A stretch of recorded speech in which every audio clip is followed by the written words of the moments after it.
O nosso Trocando Ideia de hoje é com o Marcos Borges. Ele é cantor, compositor, professor de português, inglês. O cara tem um currículo bem extenso, um papo bem legal. Trocamos ideia desde a escola de Frankfurt até os dias atuais, falando sobre música, história, filosofia, política e muito mais. Então já aproveita, se inscreva no nosso canal, deixa aquele like e curte aí.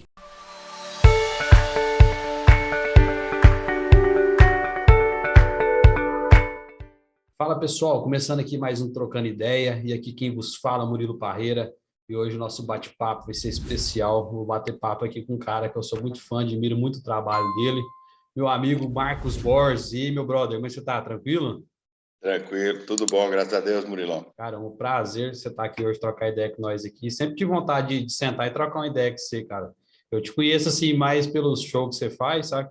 Sim, E por conta do seu sobrinho lá, o Fernando John Ricardo, que é muito amigo meu, mas assim, aham. sentar e trocar uma ideia que eu vejo, tipo assim, o seu pensamento e o seu raciocínio em algumas pautas, meio que eu também considero alguns pensamentos meus também, sabe? Então acho que vai dar um papo da hora aqui hoje, vai As ser bem ideias legal. estão batendo aí, né? É. Cara, antes de começar nosso bate-papo aqui, deixa eu só falar dos nossos patrocinadores, nossos apoiadores aqui do nosso podcast. Um deles é o pessoal da Loft Design, precisando de dar um upgrade na sua marca, logomarca, criação de flyer, folders. Vocês vão falar com o pessoal da Loft Design, que é o João Vitor. Vou deixar o link aqui na descrição. Um cara muito bom para trabalhar nessas artes digitais, mídias. Vou deixar o link dele aqui na descrição. E também precisando de roupas masculina e feminina, peça de skate em geral, na Parreira Skate Shop. Lá estão vendendo as melhores marcas nacionais, que é a Blunt, a Simple, Select, Brooks Steel. Tem muita novidade chegando lá, fazendo entrega para todo o Brasil. E é isso aí. E aí, Marcos, como é que você tá, cara? Como é que tá nessa pandemia aí? Um artista na pandemia, como é que tá, cara? Tá tranquilo, tá suave? Boa pergunta. Um artista na pandemia. Rapaz, artista é a galera que mais, eu imagino que mais sofreu. Só não, acho que só não sofreu mais que o pessoal da saúde ali, que ficou frente a frente com tudo isso, né? Uhum. Mas né, nós artistas, no geral, quem faz arte e quem auxilia nesse trabalho da produção artística, né? Por exemplo, técnico de som, iluminação, pessoal do teatro, aí todo mundo tá passando perrengue. A gente tem sempre uma reserva, tem sempre uns planejamentos, tem sempre como a mulher, o marido da Rochelle, o pai do Cris, tem Uhum. 2 empregos, né? Então ele dá sempre um jeitinho. Então a gente vai, como diz o ditado, vai se virando nos 30. Cara, que doideira, né, bicho? Imaginar que 2021, 2020, 2021, né, no meio da pandemia, cara, tem tudo lacrado, e os governantes batem cabeça, e que doideira, né, mano? Eu, tipo assim, eu sei como professor, não sei se dá aula de português e inglês, Uhum. mas eu acredito também que estudou muita história, eu também estudei muita coisa. Eu não achava, cara, que na minha geração eu ia peitar uma pandemia. Você imaginava alguma coisa assim, cara? Mas para mim isso é coisa de filme, né? Filme de Pois ficção é. científica, aquela coisa. Parece que só vê isso nas revistas em quadrinhos, que eu sou fã demais de filmes. Mas eu agora há pouco estava assistindo aqui alguns filmes aqui na Netflix Aham, e vendo. Eu adoro esse tipo de coisa assim, sabe? Esses aham. filmes apocalípticos, essas coisas assim que tem esse tipo de histórias que envolve guerras Me- biológicas, Meio aquelas coisas ficção assim. também, né, cara? Bem ficção. Eu Aham. gosto demais disso. Tem até uma coleção aqui de histórias em quadrinhos do Gary Conway e José Luiz Garcia Lopes, que é o ilustrador, que o Hércules, lá da mitologia Grega? grega, Aham. ele, ele é libertado no futuro, após a Terceira Guerra Mundial, sabe? Que doideira. Aí vira uma doideira, sabe? Mistura mutantes, deuses gregos e tudo mais com seres humanos comuns, num clima de total destruição. Muito legal. Cara, E aí você vê um ambiente desse, você pensa, pô, será que é o fim do mundo? pois Será que é. nós vamos viver isso realmente? Então, é meio estranho, né? Demais. Eu imaginava, cara, que uma guerra, tipo assim, porque sempre anda com os países meio que acalorados, um trocando farpas, parada Uhum. tudo. Uma guerra até eu falava, cara, pode acontecer. Agora, uma É, pandemia eu achava muito, sei lá, muito ficção científica, sabe? É é. tipo assim, até vem alguns boatos da galera aí mesmo, que cria essas teorias de vírus criado em laboratório, outros não. O que você acha dessas paradas? Você acha que tem como, cara, assim, até essa teoria ter algum fundo de verdade? Cara, eu acredito nisso. Eu acredito. Eu assisti aquele filme Os 12 Macacos, lá do pessoal do Monty Python. Esqueci o nome do diretor, lá, dos membros lá do grupo Monty Python. Depois, mais para frente, se eu lembrar, eu te falo. Tá. E tem mais ou menos isso aí, né?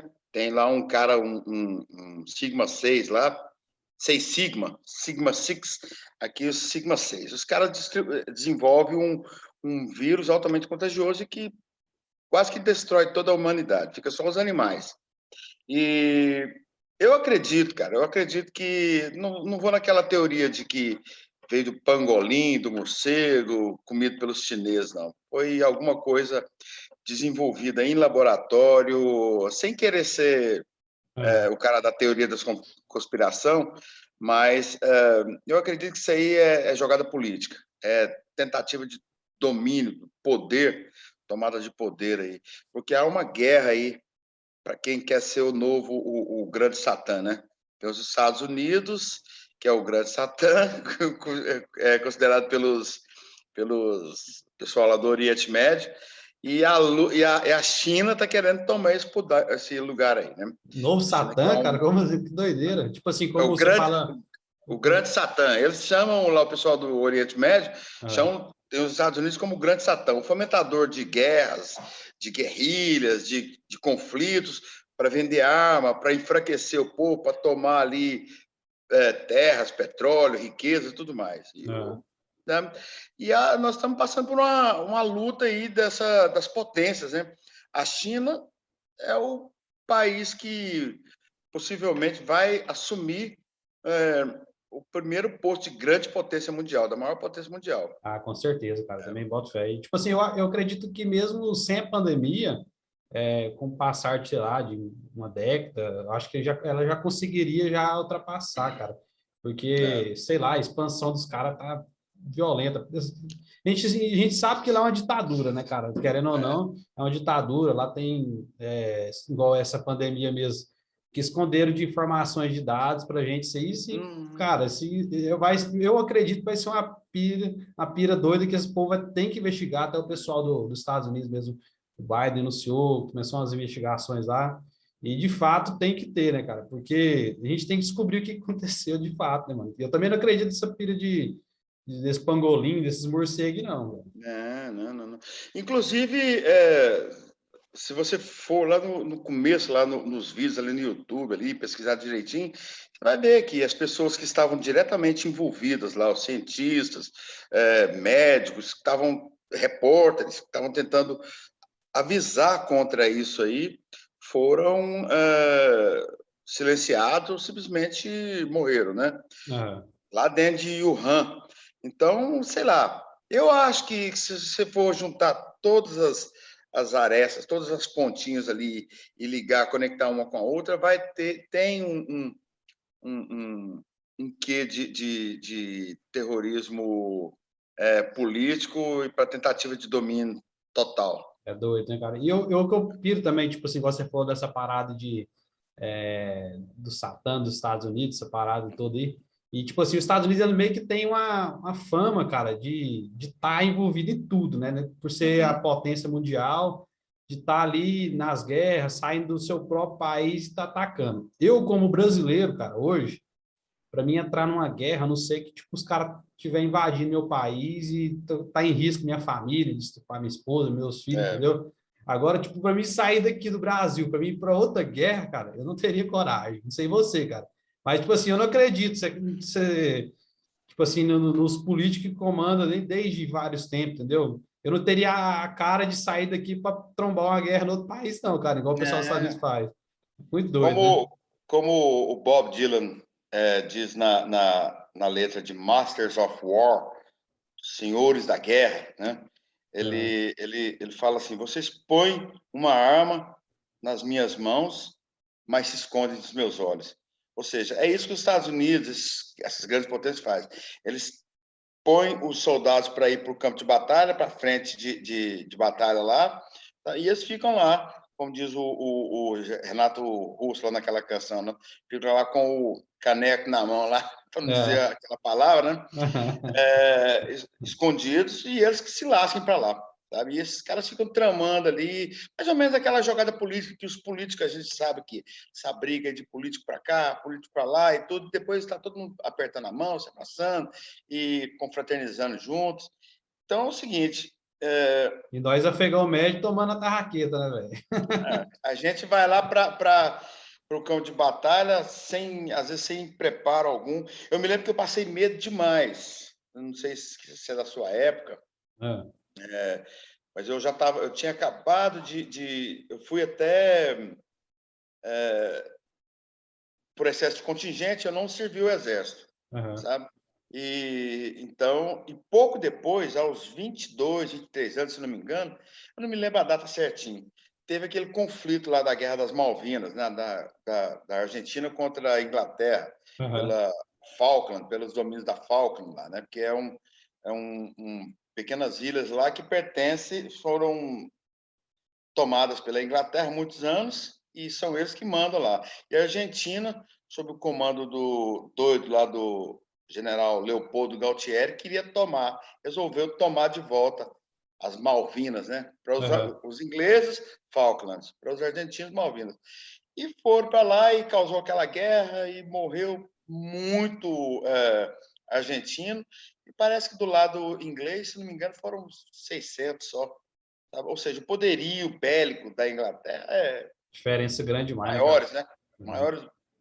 A Inglaterra e Estados Unidos e Rússia são os países ali, o Reino Unido, mais bem preparados belicamente falando, né? E tem que estar, né, cara? Tipo assim, porque hoje tinha aquela pira do Enéas, né? De construir a bomba atômica. Os caras achavam aí de maluco, tudo. Só que hoje o país que tem um poderio bélico, que você falou, foda, cara, tipo assim, ele tem uma voz ativa forte também para estar debatendo questões mundiais, né, cara? Por que o Brasil não tem essa voz forte? Porque nós ainda não dominamos a tecnologia, né, da bomba atômica, não sabemos ainda lidar com o urânio, né, igual esses caras têm aí, o domínio. E o pessoal lá do Oriente Médio, lá, os indianos lá, né, no continente africano, lá, os caras já conhecem. A Índia é engraçado, porque de um lado, muita tecnologia, ciência avançadíssima, e do outro, aquela coisa mais arraigada, apegada às tradições, às culturas, aos deuses, né? Então, um lado muito rico e um outro muito pobre, mas eles dominam essa tecnologia. Então, na área da ciência, então, os caras são fantásticos. E então eles são respeitados. Quem impõe tem uma arma poderosa na mão, não é qualquer um que vai peitar, né? Verdade, então, cara. E assim, no Brasil, cara, nós tinha condição, porque tanto de matéria-prima, como questão de mão de obra também, que a gente tem muito cientista foda aqui no Brasil, cara. Eu conheço alguns cientistas mesmo aqui que não tiveram oportunidade, cara. Os caras foram embora para Holanda, teve um amigo meu que foi para Inglaterra, que os caras estão desenvolvendo um trabalho top lá. Tipo assim, são caras que foi formado na UFG, que usufruiu dos recursos nossos, federais, e na hora de prestar um serviço para o país, cara, por falta de prestígio ou de outra coisa, os caras foram embora para outro país, cara. É louco, né? Aqui é muito mal reconhecido, né? Em termos gerais. E aquela história do enriquecimento do urânio, essa tecnologia, o Brasil está muito atrasado ainda, mas tem capacidade. Tanto é que nessa parte da vacina contra esse vírus aí, Coronavac, nós já vamos produzir, nós já temos a matéria-prima, que é aquele IFA, né? A gente já não vai precisar, daqui a um tempo, não vamos precisar mais de trazer isso lá da China, da própria China, né? De onde quer que seja.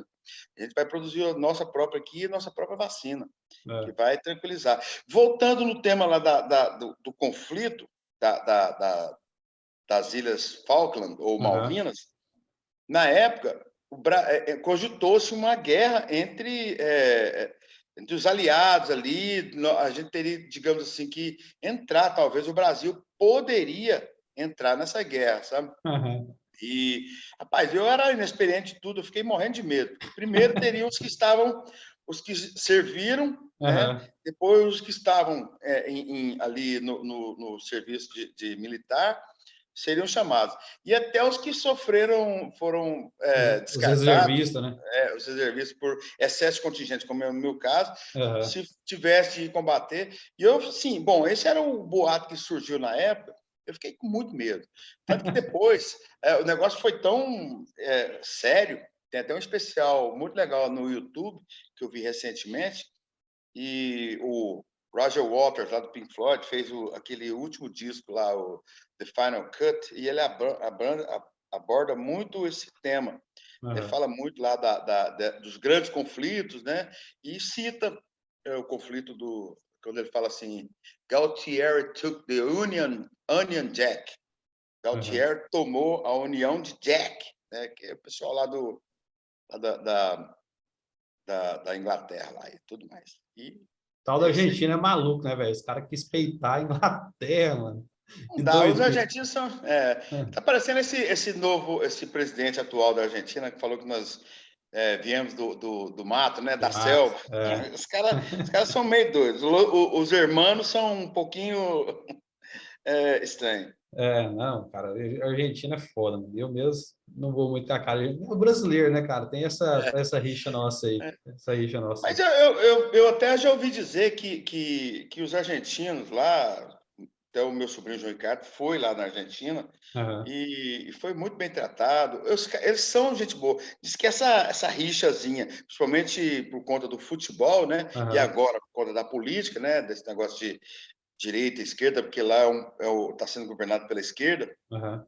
é, um poste, como diz o outro lá da Cristina Christie. É. Então, ele falou que lá o pessoal é bem gente boa, que o argentino, muitas pessoas me falaram que o argentino é mais gente boa em termos de educação, de tratamento, do que o brasileiro. O brasileiro É, é cara. mais, assim, provocante, mais chato com relação a essas coisas. Ô, e eles estão sofrendo agora, hein, cara? Sofrendo pra caramba. E eu acredito que dentro de pouco tempo eles vão sofrer muito, cara. Olha lá se não virar uma Venezuela que eu tenho.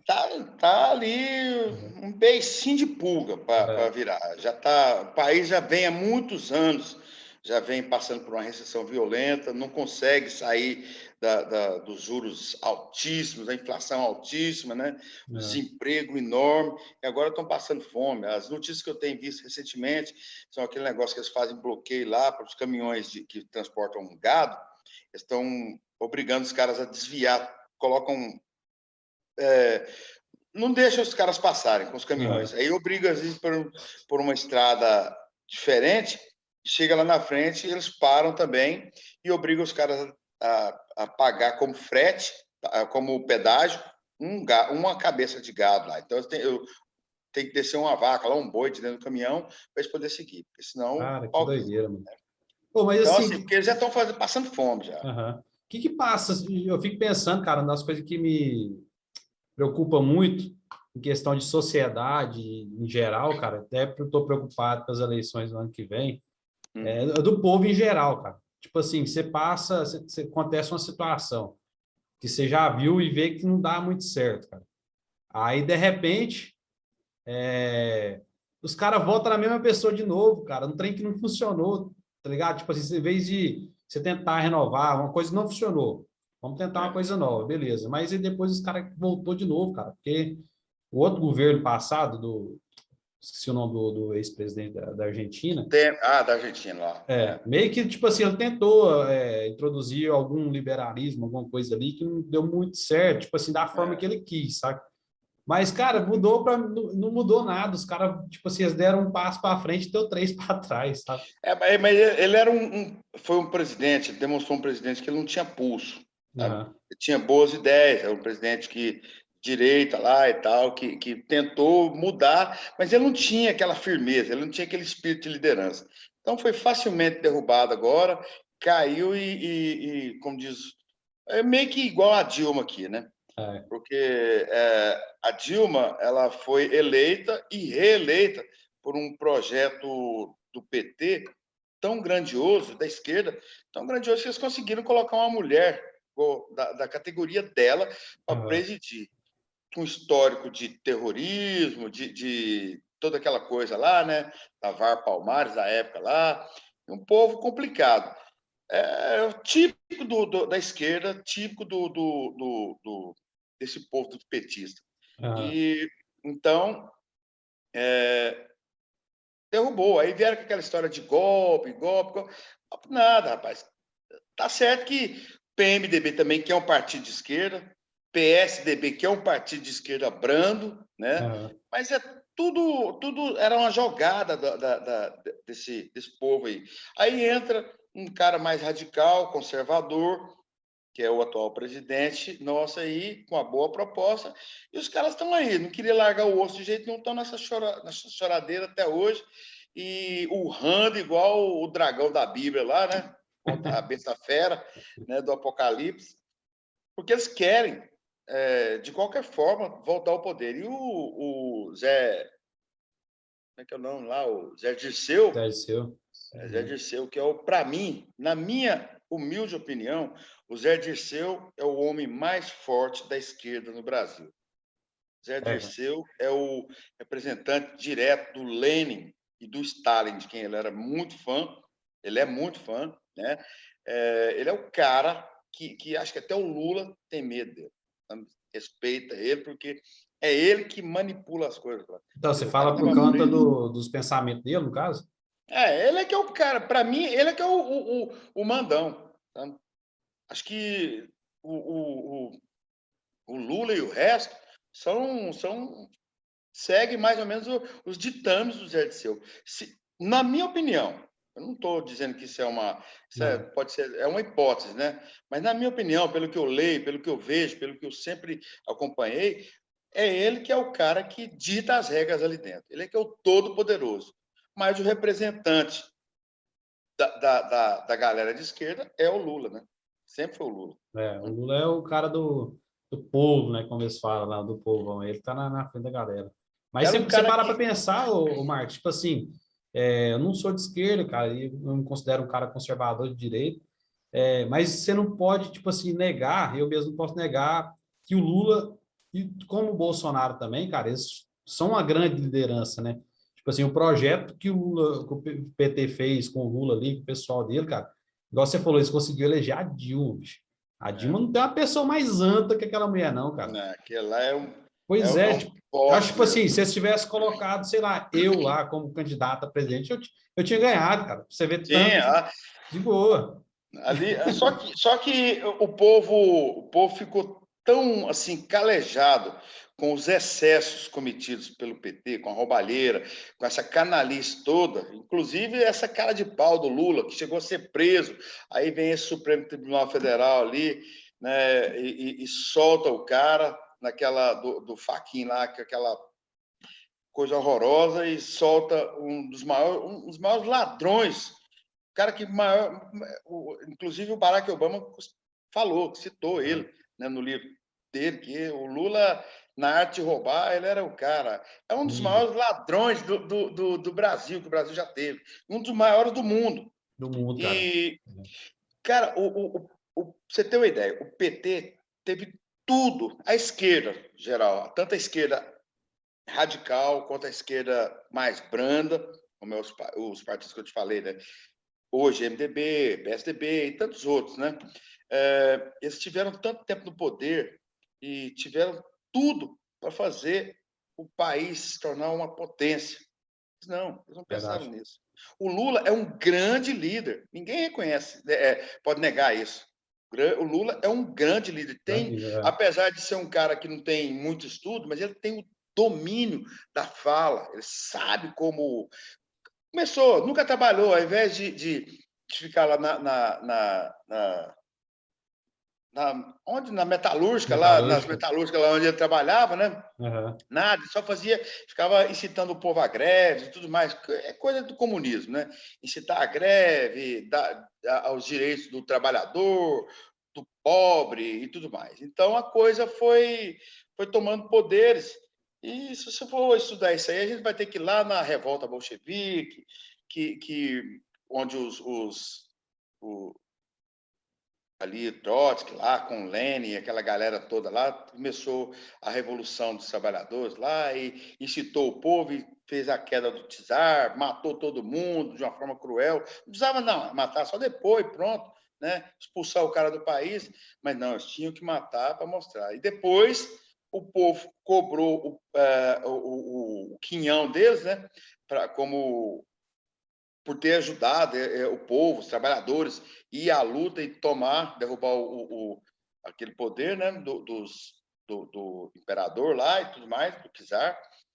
Aí eles pegaram negativo, não nada para vocês não. Aí foi onde começou. Aí aquele morticínio, aquela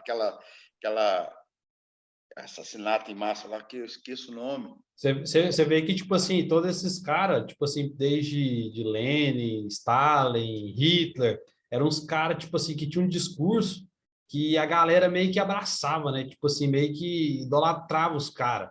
Não sei, tipo assim, pelo fato do cara ser um bom orador, um cara ter um discurso que envolvia, porque se você for voltar, tipo assim, Hitler, velho, na Alemanha, os caras gostavam, os caras amavam ele.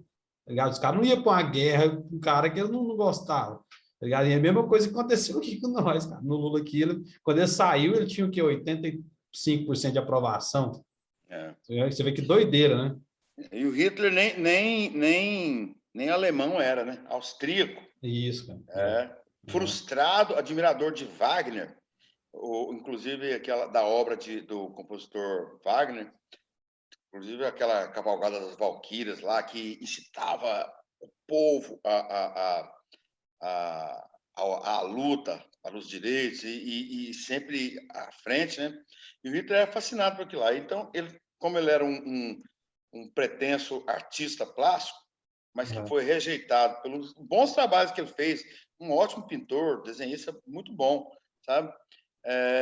Mas ele foi rejeitado pela academia, pela escola lá austríaca e ficou puto. Aí resolveu ingressar na política devagarzinho e virou essa coisa, esse monstro, né? Que uns falam que é de direita, outros falam que é de esquerda. O Hitler, ele é um cara que no meu pensamento, ele queria dominar o mundo da forma dele e impor a política como ele queria. Também penso assim, cara. O cara era maluco. Só que era um cara inteligente demais. Eu, para mim, até hoje, um dos maiores estrategistas que já teve, velho. O cara foi muito foda, entendeu? Só que o cara é um monstro, né, velho? Tipo, era um monstro, um louco, cara. E eu também acredito, tipo assim, naquela Segunda Guerra, se ele não tentasse, tipo, criar treta com todo mundo, cara, que no final foi o que virou, se ele focasse em algum ponto ali, talvez ele teria até conseguido alcançar o objetivo dele. O azar do Hitler foi que ele foi, quando ele invadiu a Rússia, os russos estavam acostumados ali com frio intenso, com gelo, neve o tempo inteiro, né? E os alemães nem tanto, né? Então, foi onde eles não conseguiram aquele avanço que Hitler havia planejado. Se Hitler tivesse tomado a Rússia, meu amigo, adeus, não tinha para ninguém mais, né? Aí ele queria ser uma espécie de Napoleão, né? O dominador de todos, o Alexandre o Grande. O cara pensava alto, né? E para isso ele não Ô, Marcos, pensava e em por que inimigo. você pensa, tipo assim, cara, tipo assim, igual o nazismo hoje até crime, cara, é crime, tudo quanto é coisa do nazismo. Mas o comunismo, cara, que matou até mais, por que será que a galera não pauta como um crime também? Eu acho que é falta de conhecimento da maioria e alienação. Você tem uma ideia? Eu acredito naquela coisa que eles trabalham muito com a alienação, com a ideologia, né? E usa o povo como massa de manobra. E eu, como professor, não nego, cara, que eles utilizam principalmente as escolas, as faculdades, né, para esse tipo de alienação, sim. Os livros de história, os livros de filosofia, sociologia. Eu já dei aula de história para complementar a carga horária, sabe? Então, tive que dar aula de história, tive que estudar, preparar para isso. Eu sempre gostei demais de história. Inclusive, você até estava pensando em fazer um curso pela Unicesumar, lá para História. Mas aí acabei Mas, desistindo porque eu tinha que focar em outra coisa. Sabe? aham. Mas é porque eu gosto demais. Sabe? Assisto muito aqueles story, Story story chat, Channels. Aham. aqui, eu gosto demais daquele canal, acompanho bastante, gosto de história, sabe? Também gosto, cara. E, então, à medida que você vai pesquisando, você vai descobrindo as coisas direitinho. Se você, já pelo lado dos livros pedagógicos aqui, pelo MEC e tudo mais, aquela coisa toda, quando eu estava trabalhando em sociologia, rapaz, você vê a manipulação, os livros, eles endeusam lá o Fernando Henrique Cardoso, que é um cara que eu tenho grande respeito, tá? Aham. Mas que, no fundo, no frigir dos ovos, é tudo esquerda, tem uma esquerda disfarçada. Verdade. Citam Lula, citam Dilma, citam sempre o pessoal da esquerda. Paulo Freire, eles citam muito Paulo Freire. Paulo Freire que eles falam assim, é o cara mais estudado hoje nas grandes faculdades do mundo. Eu costumo brincar com os caras que são fãs dele, que são muito amigos meus aí, que são fãs demais. O pessoal que faz a federal aí tem Aham. Paulo Freire como um deus, né? O deus o cara que modificou a educação para pior, no meu caso, no meu pensamento. E o Paulo Freire é o seguinte, eles estudam ele sim, eles estudam como que o Paulo Freire conseguiu, um pernambucano, conseguiu fazer, destruir a educação quase que por completo no Brasil, no país. Então, como que eles estudam, como que um cara daquele lá conseguiu fazer o que ele fez na educação, mas para pior, não para melhor. A nossa educação, eu como professor, cara, eu sempre falei, a nossa educação é um lixo, ela é pífia, ela não serve para o que veio. O brasileiro é um cara inteligente, Aham. preguiçoso, gosta de festa, gosta de muita balada, gosta de muita festa, muita música, mas tem gênios aí que a gente sabe que são pessoas assim que por iniciativa própria, correndo atrás, conseguiram se tornar pessoas aí grandes profissionais, né? Temos até aquele atual ministro lá do Marcos, esqueci o nome dele lá, que é ministro lá Você aquele fala que do foi o astronauta lá, que o foi. Marcos, não sei qual que é não, foi o astronauta ou o Ernesto Araújo, não? Não, foi Marcos Pontes. isso, Aham. ele que foi, ele trabalhou lá na NASA durante muito tempo nos Estados Unidos, então ele é um cara genial, né? Mas também nasceu, formou-se aqui e foi para fora, como você disse anteriormente, foi É. para fora para fazer a vida e a carreira dele lá, né? E Cara, tipo hoje voltou assim, como ministro. os caras tentam pôr, descer goela abaixo, muita coisa que na realidade não funciona, né? Principalmente a É, questão do Paulo Freire, essas paradas, tudo, eles tentam endeusar. Hoje você pega no Brasil, cara, tem aquele teste se não me engano, o nome é Ibiza que fala, aquele teste médio nacional dos alunos. Eu sei que o uhum, Brasil, cara, é um fracasso, cara, é um fracasso total, tipo assim, principalmente na formação de base, né, da molecada é, em geral, não consegue, cara. Tipo assim, igual eu mesmo, sempre estudei minha infância toda em escola pública, cara. Escola pública. E assim, a gente estudava para tirar aquela média 5, estudava, tirava aquilo ali, beleza, mano, você tá dentro. Agora chegou num ponto que, tipo assim, você só precisa de ir para aula, cara, quase. Entendeu? Pra você tá com o diploma na mão. Você não, eu mesmo, eu não lembro. Lembro de poucos livros que eu li no meu ensino fundamental, meu ensino básico. O ensino médio que começou a cobrar alguma coisa. Hoje eu estou fazendo um curso de direito, cara, estou sentindo um pouco na pele, sabe? Porque eu tive que reaprender muita coisa. Eu estou tendo que ler o que eu não li minha infância toda, cara. Eu não leio muito isso, sabe? Então eu estou meio que sofrendo, estou meio que, tipo assim, um passo atrás da galera, sabe? É é. estranho. Eu me lembro que eu fiz letras na UEG aqui de Umas, Uhum. e na época eu não era muito ligado à política, não tinha as minhas opiniões, não importava muito com direita, esquerda, centrão, nada, essas coisas assim, sabe? Uhum. E, mas eu vou falar para você, cara, depois que eu saí, depois que as coisas, a política virou o que virou e tudo mais, eu comecei a pesquisar, comecei a estudar, comecei a focar mais aí, que você vai descobrir, cara. A UEG é esquerda total também, sabe? Os professores, tudo com a ideologia de esquerda, a pregação lá dos pensadores, de Foucault, de Antônio Gramsci, Karl Marx, né? Muito. E eu Escola tenho de livro aqui, Frankfurt também, né? Que os caras Escola de pegam. Frankfurt, tudo aquilo lá. Então, aí você vai ver, cara, Saussure, né? Você vai ver, depois você vai estudando, vai conhecendo direitinho, a pregação da ideologia. Por isso que os caras que fazem faculdade federal, sai todo mundo aí defendendo essas faculdades como se fosse as melhores, né? E aqui a gente sabe que as nossas faculdades são sucateadas, são depredadas. Você vai ali na faculdade, ali no Samambaia, na faculdade federal, ali na área de letras, ali tem uns banquinhos onde o pessoal fala, ali é onde o pessoal de letras, filosofia, história, sentam para cheirar, para fumar maconha e discutir essas coisas assim e tudo mais, né? E Complicado. financiado pelo nosso dinheiro, né, cara? É foda. Financiado pelo nosso dinheiro. Uhum. Os professores, o reitor de lá, já me chamou já umas 3 vezes para eventos, tá, sabe? Pelo meu trabalho como músico.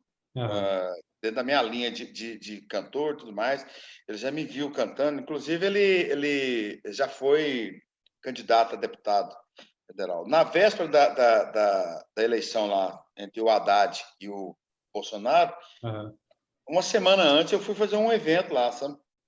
Foi uma reunião que eu esteve lá só com os professores e tudo mais, e rapaz, me deu branco aqui no nome do diretor,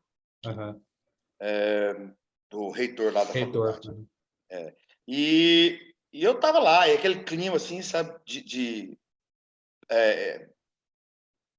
chegando aí o dia da votação. Aí teve uma hora que o pessoal chegou lá e falou assim, eu não vou falar nada, não vou falar qual que é o meu viés político, quais as minhas intenções, mas a pressão dos caras lá o tempo inteiro falando, discursando, falando e aquela coisa. Aí um chegou lá e falou assim, você vai votar no Haddad, né? Eu peguei sabe, por quê? Perguntei pro cara, por que eu deveria votar nele? Ah, porque ele é a melhor opção. Por que ele é a melhor opção? Aí foi, mas você não vai votar nele não? Você vai votar no Bolsonaro? É uma opção, né? Porque isso eu conversando lá, já afastei do microfone para não vazar, né? Aí eu conversando com ele lá, é uma opção. Muita gente vai votar no Bolsonaro como voto de protesto, porque não está aguentando mais essa esquerda aí há tantos anos. Rapaz, se você procurar direitinho no YouTube, você vai encontrar lá uma matéria, quando o Fernando Henrique se lançou pela primeira vez como candidato a deputado federal, quem ajudou na panfletagem da candidatura foi o Lula.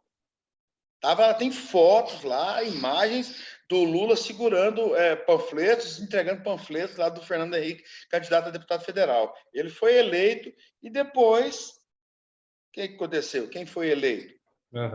Lula. É uma jogada, eu acredito que é uma jogada. Você me ajuda agora e disfarçadamente nós vamos te colocar no poder ali. Então, o pessoal que eu acompanho, também gosta de acompanhar os vídeos, cara, faz um trabalho bacana, que é o pessoal do Brasil Paralelo, não sei se você conhece. Eles fez o Teatro das Tesouras, não sei se você viu aquele vídeo dele. Rapaz, tem muito fundamento. É tipo assim, os caras, igual você falou, vem ali o PT, vê o Lula, e depois vê o Fernando Henrique primeiro, a gente acha que tem aquela disputa, aquele pessoal brigando, e depois passa o poder pro Lula, e o Lula passa parte de uma meio que estava meio que programado. Aí vem o Bolsonaro, meio que o pessoal com a onda lavajatista, a questão dessa corrupção que estava violenta demais, estava muito escancarada, o pessoal meio que quis mudar. Mas, assim, hoje, estamos chegando já em 2022, 2021 hoje, você ainda acha, tipo assim, que o nosso governo hoje ainda está mantendo um viés conservador, de direita, ou você acha que ele já deu meio que uma desviada assim, dos princípios dele? O discurso dele lá por ele ter flertado lá com pegado um apoio lá do pessoal do Centrão, Roberto Jefferson ali como representante ali, né? Que eu sou fã daquele cara, apesar das cagadas que ele já fez, desculpe o termo, do que ele já andou fazendo já também, Roberto Jefferson, a filha dele, mas era um cara ainda que tem uma postura conservadora, apesar de ser centrão, né? Que teve envolvido também em alguns escândalos, mas foi através dele que aconteceu aí o mensalão, né? É toda aquela jogada Tudo, cara. de trabalhar junto com os empresários, e os empresários financiavam os políticos, né, que, por sua vez, depois agraciava esses mesmos empresários, como Odebrecht, tantos outros mais, né? O JS, o pessoal lá da Friboi, Foi boa. futuramente, né? Então, é o seguinte, ó, você banca minha campanha, eu vou te eleger, melhor dizendo, vou te eleger, vou gastar o que for preciso para te eleger o máximo de pessoas e lá na frente você vai me ajudar. Por isso que não tinha para ninguém, era só o Odebrecht aí, fazendo obras aqui no Brasil e fora, né? Ganhava tudo. Depois foi saber como que era. Então, o Roberto Jefferson foi um dos caras que foi o que denunciou isso aqui. Foi como o Pedro Collor, na época, irmão do final do Fernando Collor, o finado Pedro Collor, que morreu com um câncer violentíssimo, casado com a Teresa Collor, mulher maravilhosa na época. O Pedro, ele cansou de ver as trairadas do irmão dele lá, o esquema do PC Farias, e toda aquela conversa de que o próprio Fernando Collor estava pegando a cunhada, né? E aquela coisa lá, e sacaneando lá, tinha envolvimento com a gráfica lá da família Arnon, né? Que é o pessoal lá dos Collor de Mello, e da fortuna lá, e ele se sentiu traído, ele foi lá e resolveu botar a boca no trombone e denunciou lá mais ou menos o esquema. Eles não conseguiram, a princípio, derrubar, e foi, dizem, diz a lenda que foi por conta de uma propinazinha de um Fiat Elba que o empresário deu para o Fernando Collor, o caçador de Marajás, né, que ele caiu. Pô, E aqui você vê que doideira, né? Tipo assim, você falando do Collor, cara, desde, não sei, tipo assim, desde a redemocratização, cara, tem os escândalos assim, meio que na cara dura, né? Tipo assim, os caras não cortou minuto algum, né, cara? Sempre teve, né, aquele, em todos os governos, né, cara? Em todos os governos, praticamente, teve alguma coisa. Até onde que eu fico assim, meio que, hoje eu sou um cara meio pessimista, sabe? Eu não acredito muito que na minha geração o Brasil vai dar muito certo, sabe? Vai dar certo. Eu acho que talvez no dos meus filhos, se Deus quiser, mas acho que na minha, cara, acho que a Deus tinha que dar e eu acho que não vai ter uma geração muito, muito boa, não. Não, cara, eu tenho dó, eu também tenho dó eu só tenho um filho. Aham. E não quis ter mais, porque eu acho que pôr os bichinhos no mundo aí para sofrer na mão esse mundão perdeu a direção, tá? Aham. Não tem jeito para ele mais, não. Eu acho. Mas eu acho que o Brasil, na minha opinião, no meu Uhum. ponto de vista de simpatizante da direita, Aham. de ter votado no Bolsonaro, eu sempre falei, não, eu sou de direita, nunca fui de esquerda. Na época que o Lula concorreu com o Fernando Henrique Cardoso pela primeira vez, o Collor, melhor dizendo, com o Lula, eu Aham. votei no Guilherme Afif Domingues. Eu votei nele para não votar nem no Collor e nem no Lula. Aham. Quando ficou o Collor e o Lula, aí eu votei no Collor, Aham. sabe? Que é aquele discurso caçador de Marajá, e a gente sabe que foi outra tranqueira também, né? Nossa, tá Aí doido. depois quando a coisa começou a complicar, foi lá, mataram o PC Farias, que era o cara que sabia tudo, tinha o Collor na mão, assim Aham. como o Zé Disseu tem o Lula na mão, quem mandava no Collor era o PC Farias. Mataram ele, falaram que a amante dele lá, a namorada dele, que tinha ciúme, ficou com ciúme dele, matou ele e cometeu suicídio, né? Umas histórias malucas, né, cara? Não, história maluca. Aí foram lá, quem que eles contrataram para fazer ali fazer a análise ali da cena do crime? Acho que é Badam Palhares, né? Aham. Aquele cara que faz aquela da polícia técnica, aquele Perito trabalho de criminal, análise né? criminal. Aham. E o cara é outra figuraça, outro mala sem alça, que foi lá e era comprado, o cara tinha o rabo preso lá também. Já é a quinta ou sexta vez que eu sou censurado pela... Olha só, em censura, eles tanto falam da censura da época do governo militar, né? E a gente está vivendo uma verdadeira censura mesmo. Eu estava revendo aqui nas lembranças que o Facebook tem, os termos que eu costumo usar. Às vezes a gente usa algum termo lá um pouquinho mais pejorativo, lá, aquelas coisas assim. Aqueles caras um casal lá que postou um vídeo e falou daquele cara que morreu, aquele oficial que morreu lá, com o Covid, né? E os caras aplaudindo, já vai pro colo do capeta, demorou, sei que lá, e falando. E eu usei assim, essa sapata e esse viadinho, depois são processados pela família do militar lá, que morreu, eu esqueci o nome do cara. Ele era um deputado, né? E aí os caras vão reclamar. Eles foram lá e me bloquearam. Me deram um castigo. Era só 7 dias, depois aumentou mais 27. Ainda tem 9 dias ainda de castigo. Cara, é doideira. Tipo assim, eu até conversei com os amigos meus e eu sempre pauto essa parte também. Eu acho que essa pauta de censura, liberdade de expressão vai ser a pauta do século nosso, cara. Isso. Porque, tipo assim, hoje em dia, você tem liberdade, entre aspas, para você falar o que você quer, igual tem um podcast que não é fala, como é que é, como é que pensa, tem outros meios de comunicação, só que ao mesmo tempo, cara, tem uma militância chata, enjoada, que não deixa você falar o que você quer, sabe? Tipo assim, o que você fala, tem aquele negócio de lugar de fala que eu acho ridículo lá, cara. Eu acho um trem sem sentido nenhum. A gente tem que saber o que fala dentro das escolas, sabe? Porque, apesar de que nós trabalhamos numa escola militar e a maioria das escolas, incluindo as militares, os professores, o viés deles é de esquerda, a maioria.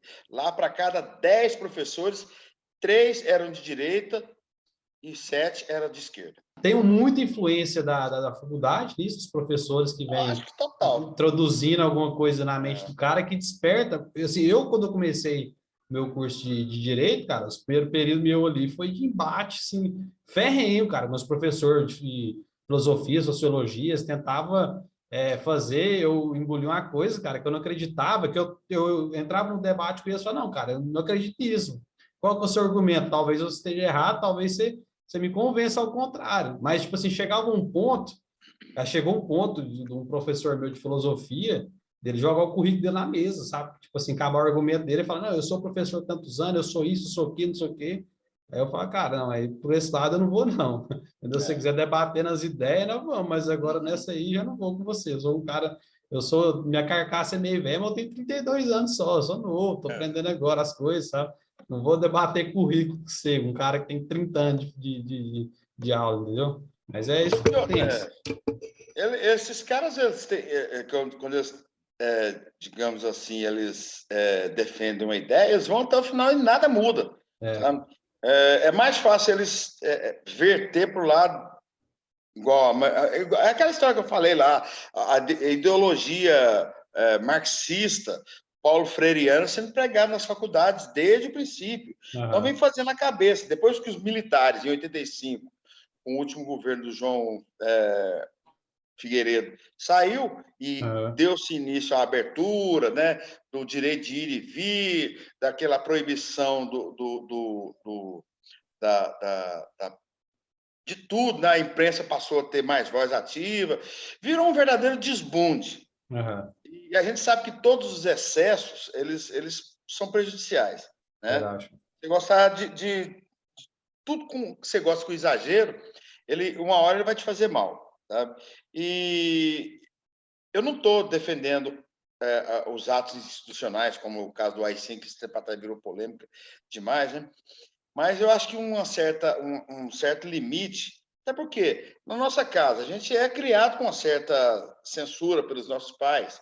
Você não faz isso, não desrespeita, tem que respeitar a hierarquia, sabe? E hoje está se ensinando, parece que, principalmente nas escolas de hoje, nas redes sociais, a não ter muito mais esse respeito pelos mais velhos, pela polícia, ou seja, você vê aí meninas nas baladas, rapazes aí peitando a polícia, todo mundo, as mães aí defendendo, peita a polícia e quer bater na cara de policial. Pô, a polícia são empregados do Estado ali, que são armados com direito a porte de arma, são qualificados para isso. O cara vai bater de frente aos servidores do Estado, os caras que são pagos pelo Estado para garantir a ordem e a segurança. A gente sabe que a polícia, principalmente a polícia brasileira, é uma polícia que não é mundializar, sabe? Mas também está longe de ser uma polícia bem preparada. Tanto é que está aí esse Lázaro aí, ó, tá dando um baile na polícia. Aí, né, que cara? doideira, né, bicho? Eu tô Que é acompanhando esse isso? trem. Eu não tava acompanhando muito, não, mas de ontem para hoje, cara, eu fui meio que a ficar a par dessas notícias. Cara, tá muito sinistro esse trem, tá muito louco. Tipo assim, eu tô meio que. Os meninos meio que desconfiados, assim, falando, cara, será que as polícias não tá meio que deixando? Porque não tem condição, eles estão num raio ali de 10 quilômetros, 300 policial em cima do cara, não consegue pegar o cara, Não velho. consegue pegar o cara. Que doideira. Você acredita, tipo, É, nessas paradas de ocultismo, cara? sim, não acredito piamente, não, mas também não desacredito de jeito nenhum. Aham. Se você acredita em Deus, você tem que acreditar no demônio, né? Isso, verdade. Assim como tem o claro, tem o escuro, você tem que. Não, eu acredito em Deus e o demônio para mim não existe, o mal não existe. Pô, tem o Aham. bem e o mal, essa luta constante. E a gente sabe que isso pode acontecer. A gente vê aí Tá. manifestações aí de pessoas que agiram sob influência, dizendo que estavam influenciadas por demônios, por entidades, tudo mais, causarem coisas horríveis, sem nem necessidade. Fernando Collor de Mello, por exemplo, antes de ele Satanista, hein, cair, cara? ele tava envolvido com magia negra lá, É, cara. o sacrifício de bode, ele e a mulher dele lá, né? Aham. E ele andou procurando essa coisa de satanismo aí, Aham. da magia negra. Então, tem uns caras que eles vão fundo e fazem trabalho, e fazem pacto e tudo mais. E é a história. A lenda, as histórias estão aí para mostrar vários fatos. Você É, não pode desacreditar, né? A menos que você seja, não, eu não acredito que seja um ateu, eu não acredito em Deus, também não acredito no demônio. acredito em Eu nada. acredito que o ser humano tem essa natureza assim. Mas tem umas pessoas que são lisas demais, né? Eles conseguem. Igual esse cara tá brincadeira, cara. Parece Cara, que é obra eu do conheço aquela diabo mesmo que tá polícia. ajudando ele. Eu conheço aquela polícia lá mesmo, lá, aquela DOI lá. Cara, os caras são, tipo assim, a Treinado. top, são a top da É. polícia. Os caras acertam tiro em tampinha. Os caras, né? Pois é. E, tipo assim, eu tenho alguns vídeos rolando na internet, cara. Tipo assim, o brasileiro também é foda, né? Tem muito meme. Mas eu vi um vídeo, cara, não sei se é verdade, não sei se você viu também. Tipo, os caras trocando ideia com a polícia lá e o cara filmando, de repente dá um clarão, filho, um raio, o cara tá em cima do telhado. Ah, Falei, eu vi ontem, eu vi aquele falei, vídeo ontem. bicho do céu, que doideira, cara. Três lampejos lá e parece que o bicho tá Velho. parecendo um gárgula lá no pé na ponta do telhado lá. E o policial conversando, o cara que tava filmando não Pois viu, é, sabe? cara. Que doideira, Aí mano. a gente vai pensar, será que o cara tá ali e as pessoas que estavam lá conversando naquela hora, filmando, conversando, não conseguiam ver? Pois é. Ou e só nós que conseguimos ver através da câmera lá que captou? É estranho, cara. É. É realmente assustador, sabe? Você não pode duvidar, não. Então, para não ficar aquela coisa meio assim, não, eu vou ficar com o pé atrás, né? Aham. Eu não vou duvidar, não, porque o mal tá aí. O ser humano, ele tem um lado mal dele, por natureza, né? Ele gosta da guerra, tá no DNA dele, gosta de fazer guerra, gosta de ter o poder, tudo mais. Aham. E se ele puder, e hoje em dia mais do que nunca. Eu acredito em Deus, eu já fui adventista do sétimo dia durante quase 20 anos, sabe? Nasci católico, me tornei adventista. Hoje não sou, digamos assim, não frequento igreja nenhuma. Aham. É, às vezes o pessoal pergunta, não quero ser chamado de agnóstico, mas porque eu acredito numa força superior, sabe? Aham. Que criou e que rege todo o universo. É, em, em, como assim, em acordo com a natureza, né? Aquela Entendi. coisa acaba mesmo que sendo um agnóstico mesmo, né? Agnóstico, Mas eu acredito em Deus. Eu acho que é o seguinte: se Deus, por ter sido um leitor da Bíblia, já li a Bíblia de capa a capa, e o que está lá em Apocalipse, em João ali, nos livros de Marcos, João, Lucas, tudo está acontecendo, principalmente em Apocalipse. Pai contra filho, filho contra pai, aquela coisa toda está acontecendo a aí. palavra de Deus está cumprindo, né, cara? E assim, uma questão mais filosófica também, se falando nessa parte aí, eu lembrei de umas aulas minhas de curso de Direito que fala sobre, se eu não me engano, acho que é Loproso, Loproso, o nome do autor, que tinha uma teoria que falava, tipo assim, que o ser humano, quando é ruim, ele já nasce ruim, entendeu? Já nasce a pessoa, um ser horrível, entendeu? Tipo assim, ele tinha uma Horrível. você acha que, tipo assim, tem as pessoas, cara, que já nasce mesmo, assim, com aquele trem ali dentro dele, Sim, aquela coisa moço. ruim, ou, tipo assim, vai desenvolvendo com algum acontecimento da vida dele?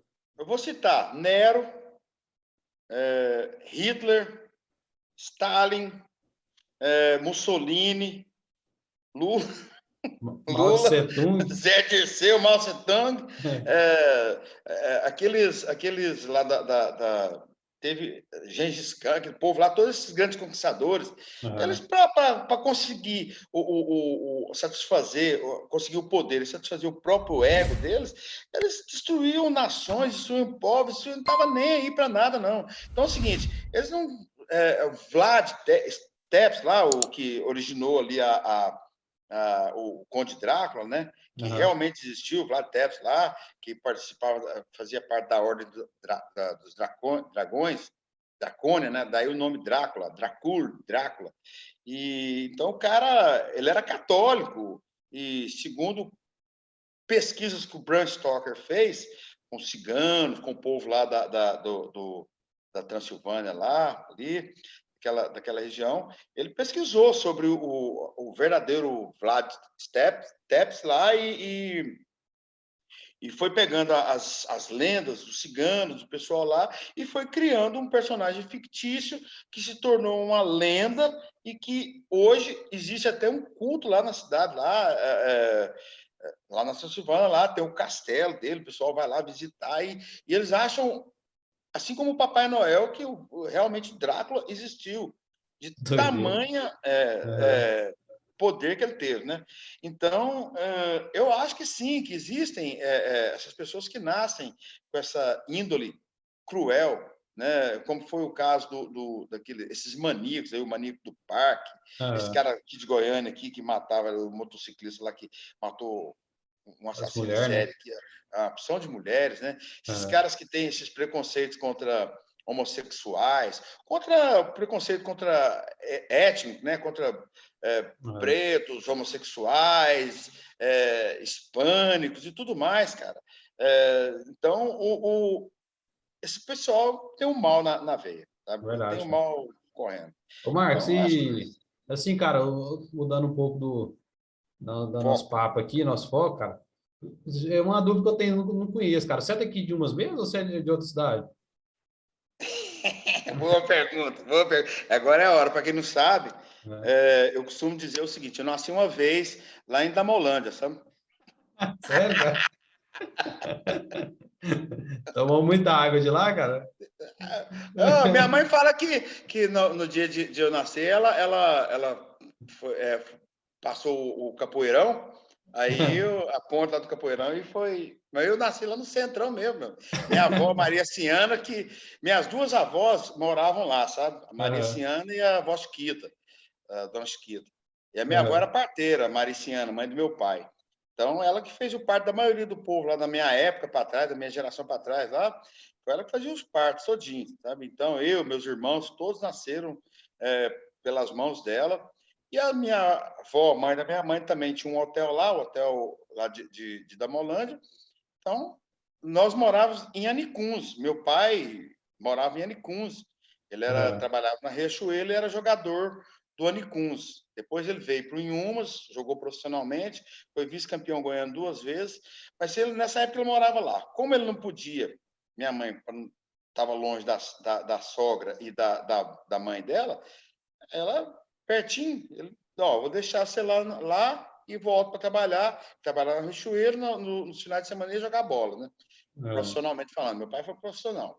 Aí, na época, futebol não dava nada, né? Meu pai era craque pra caramba, só que nunca ganhou dinheiro com isso. Tanto que um dia ele pegou assim, não, chega, não dá mais, eu tenho 3 filhos para criar e futebol não dá pano para mão. E essa veia musical sua veio de onde, cara? Seu pai é jogador de futebol, você não quis seguir o passo dele, não?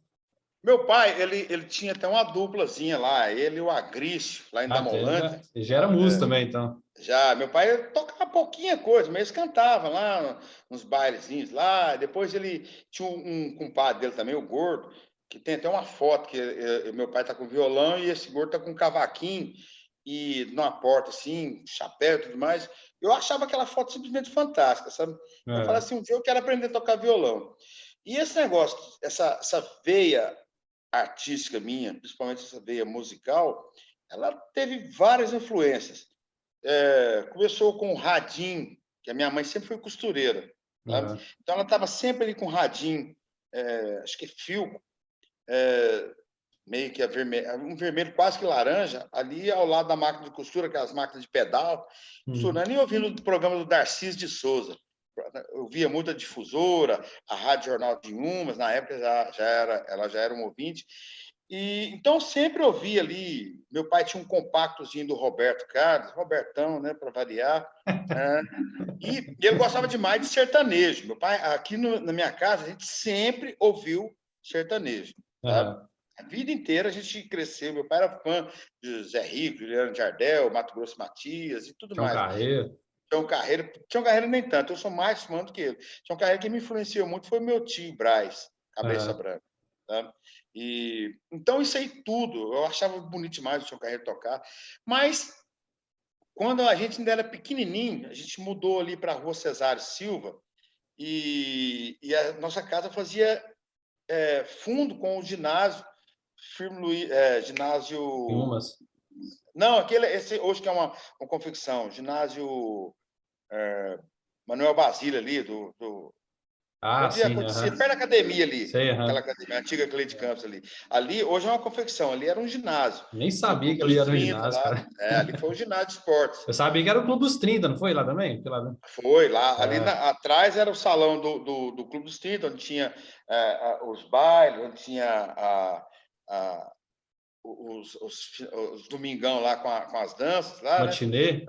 Né? As matinês, na época da discoteca, então, era até meia-noite tocava só discoteca, né?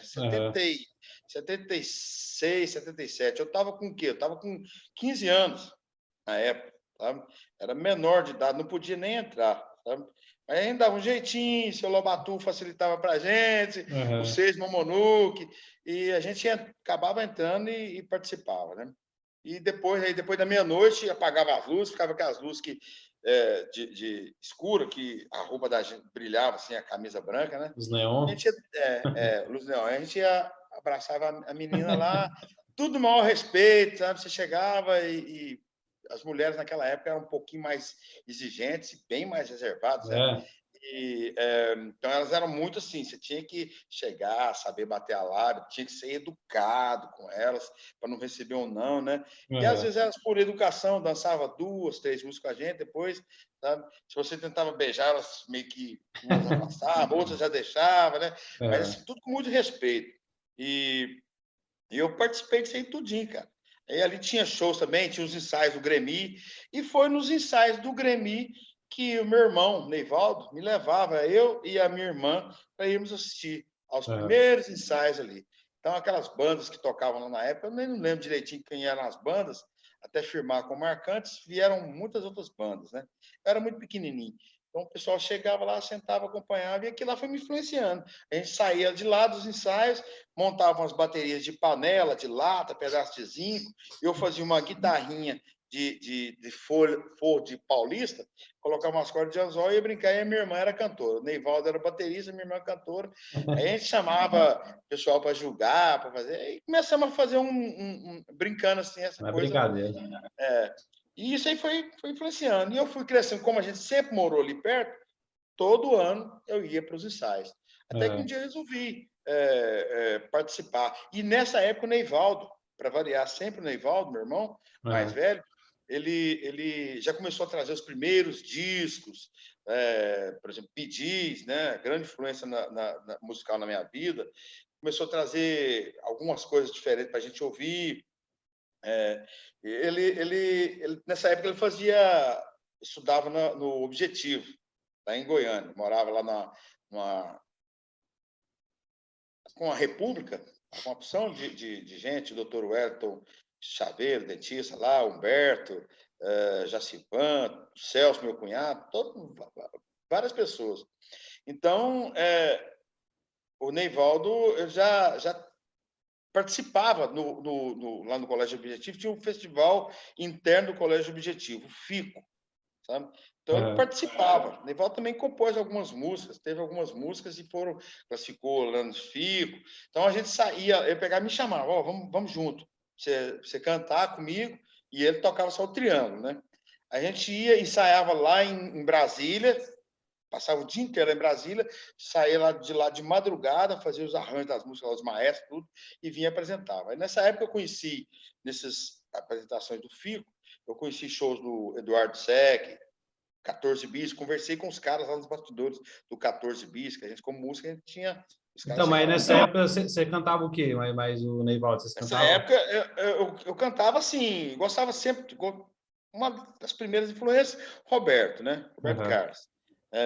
E eu cantava, eu gostava de ouvir, porque ali os almoços de domingo lá em casa era a base de Milionário Zé Rico, né? Basicamente Milionário Zé Rico, Pedro Paulo e esses trem. Meu pai punha para rodar e até então não tinha contato com os grandes nomes da música popular brasileira.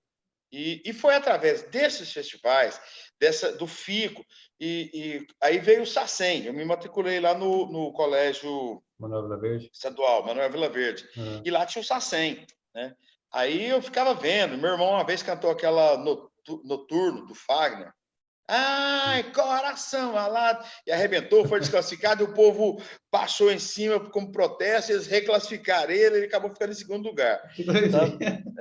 E aquilo lá me influenciou demais. Eu falei assim, próximo ano eu vou cantar, próximo ano eu vou cantar. Até que a Georgina, mulher do Galego, pegou e falou assim, não, Marcos, você canta, você tem uma voz legal, vai lá e canta. Aí eu não consegui, fui lá e escrevi uma música do Guilherme Arantes, do Guilherme Arantes. Aquela Caminha ao teu lado. Foi a primeira música. Depois, no ano seguinte, eu cantei Fonte da Saudade, do Cleiton e Cledir. E eu fui interagindo com o pessoal das bandas ali, Luizão, né? Tinha o Luizão e a banda dele lá, né?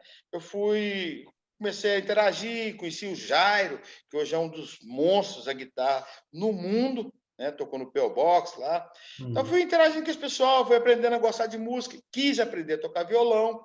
Aos 22 anos, mais 23 anos, que eu comecei a tocar violão. Comprei até Minha mãe deu um violão para mim e para meu irmão, e eu peguei, e ela falou assim, vamos ver quem é que vai aprender a tocar primeiro. Sabe? E tinha dado um piano para minha irmã. Meu pai tinha dado um piano para minha irmã. Aí eu peguei e falei, vocês estão dando o instrumento errado para a pessoa errada, porque a minha irmã não tem a veia musical. Eu queria ser um pianista, sabe? Mas ela queria, aquela coisa o sonho de ver uma filha tocar piano e tudo mais, né? E eu... Tá me ouvindo? Tô, minha câmera tá parada aqui, voltou. Tá. É a Opt, mas agora é só Opt. Rapaz, aí eu aprendi a tocar violão, o Mas assim, Neivaldo o Marcos, ficou engasgado. para entender, tipo assim, o que foi que virou a chavinha sua para você falar, cara, eu quero isso aqui para minha vida? Foi quando você cantou a primeira vez no palco, quando você viu alguém cantar? O que deu aquela... O Grêmio foi a grande inspiração para eu começar a cantar. O Grêmio, eu entrei no SACEM porque eu tinha vontade de participar do Grêmio, mas eu tinha medo, tinha vergonha e não tinha nem um pouco de experiência, né? Então, o Grêmio foi eu vou começar devagarzinho, vou começar com o SACEM, depois, a hora que eu vou pegar uma certa coragem. Só que eu sempre quis ser compositor, gravar minhas composições. Eu sempre focava nas minhas composições, porque eu queria cantar. Até então, eu já estava conhecendo ali alguma coisa de Pink Floyd. O Neyvaldo cantou numa banda lá do Bastião Preto, né? E o Neyvaldo cantou nessa banda durante um tempo, então ele trazia uns discos lá de vez em quando, que os músicos lá aprendiam, vai ouvindo isso aqui. E um dia chegou com o Dark Side of the Moon, do Pink Floyd. Sabe? Rapaz, eu pus aquele disco para ouvir e falei, puta, vai ser ruim lá, não sei, que disco louco, cara, que babaquice. Sem Não entendia, fundamento. tem fundamento. Por quê? Porque nessa época a música popular brasileira já estava crescendo dentro de mim, sabe? Através de influência de Chico Buarque de Holanda, de Djavan, Caetano Veloso, Milton Nascimento, e até porque eu estava aprendendo a tocar violão. Na época a gente usava aqueles caderninhos de cifras. Você aprendia. O Ari tinha muito aqueles caderninhos, o Ari Batista Correia, ele me emprestava, eu copiava as letras tudo ali. Aí eu comecei a pegar aulas com o seu Luiz, japonês, tá? Mas ele estava me ensinando partitura, e eu não estava conseguindo entender aqueles códigos ali, né? Aí eu peguei e falei, não, seu Luiz, eu estou tendo dificuldade, eu vou de ouvido mesmo. Aí fui, ouvido, e fui aprendendo, e aprendi. Então, eu peguei aqui meu primeiro violão, eu dei uma mexida nele, ele ficou mais de 30 anos parado. Que isso, um tonante. Aí eu arrumei ele, fiz um trato nele agora nessa pandemia, peguei o design do violão do Barry Gibb, com esses fogos aqui, restaurei o violão, é o meu violão que eu toco aqui no quarto. Aqui, ó. Cara, 30 anos violão. 30 anos que eu estava sem tocar esse violão. Hoje eu tenho um Strindberg que meu pai me deu, meu finado pai me deu, né? Que ele cansou de me ver sofrendo com violões ruins. E o Neyvaldo, mas o João Ricardo me deram um Takamine de presente. Agora, recentemente, eu comprei um Takamine também de 12 cordas para tocar Raul, Supertramp, Zé Ramalho. Por aí vai. Mas então, e o rock and roll, cara? E quando entra o rock and roll nessa história? O rock and roll até então, muito influenciado pela música, por um amigo meu. Como eu estava muito influenciado por festivais, por música, eu eu e o Ari e o Wagner Quintanilha. Vaguinho, que hoje está lá em Tocantins. Locutor, tem um programa próprio, lá, o cara está arrebentando. A gente era os três, nós cantávamos, saía daqui, íamos para São Luís Montes Belos, para Iporá, Rio Verde, tudo quanto é lugar que tinha festival, Nerópolis, Itaberaí, a gente participava. Todo lugar, Nova Veneza. Então, nós fomos participar. E numa dessas, nós fomos lá para Gurupi. E lá em Gurupi fomos eu, o Wagner Quintanilha e a Elaine Bueno. Tia daquele seu Valdemar lá, casado com o Valdemar Lobo. Então, ela era cantora na época. Nós fomos os três. No meio do caminho, encontramos com o Osimar Holanda, que era um velho conhecido aqui do Grêmio, que também estava participando. E lá eu conheci um dos grandes influenciadores da minha carreira como instrumentista e como cantor, que é o Lutemberg Peixoto, Lute Peixoto, que mora hoje em Cuiabá.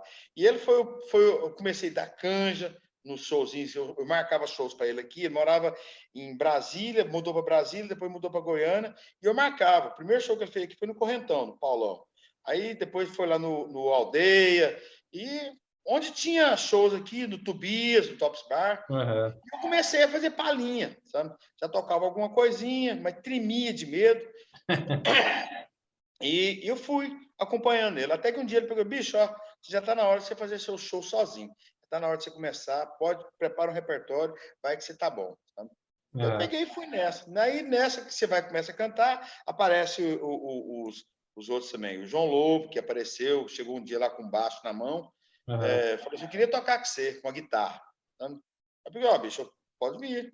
Foi lá no Aldeia. Tava o Jim na bateria, e ele chegou, posso tocar com vocês aí? Eu falei, pode, só que é o seguinte, eu não posso pagar nada, porque o cachê é pouco, né? Mal dava para um cachezinho só básico mesmo. Né?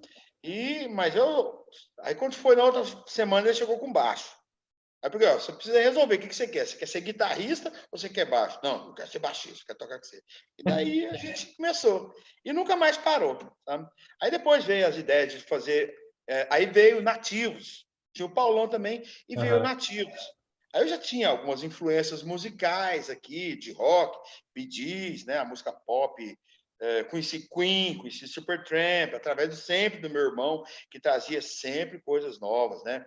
O Supertramp foi uma miscelânea entre o Neyvaldo e o Neyvaldo falava muito do Supertramp. E o Wellington, o Dr. Wellington, dentista, ele tinha os discos do Queen e do Supertramp. Então, ele emprestava pra gente, a gente lia, ouvia, aí você não tem como, né? Os caras são bons demais, as bandas, né?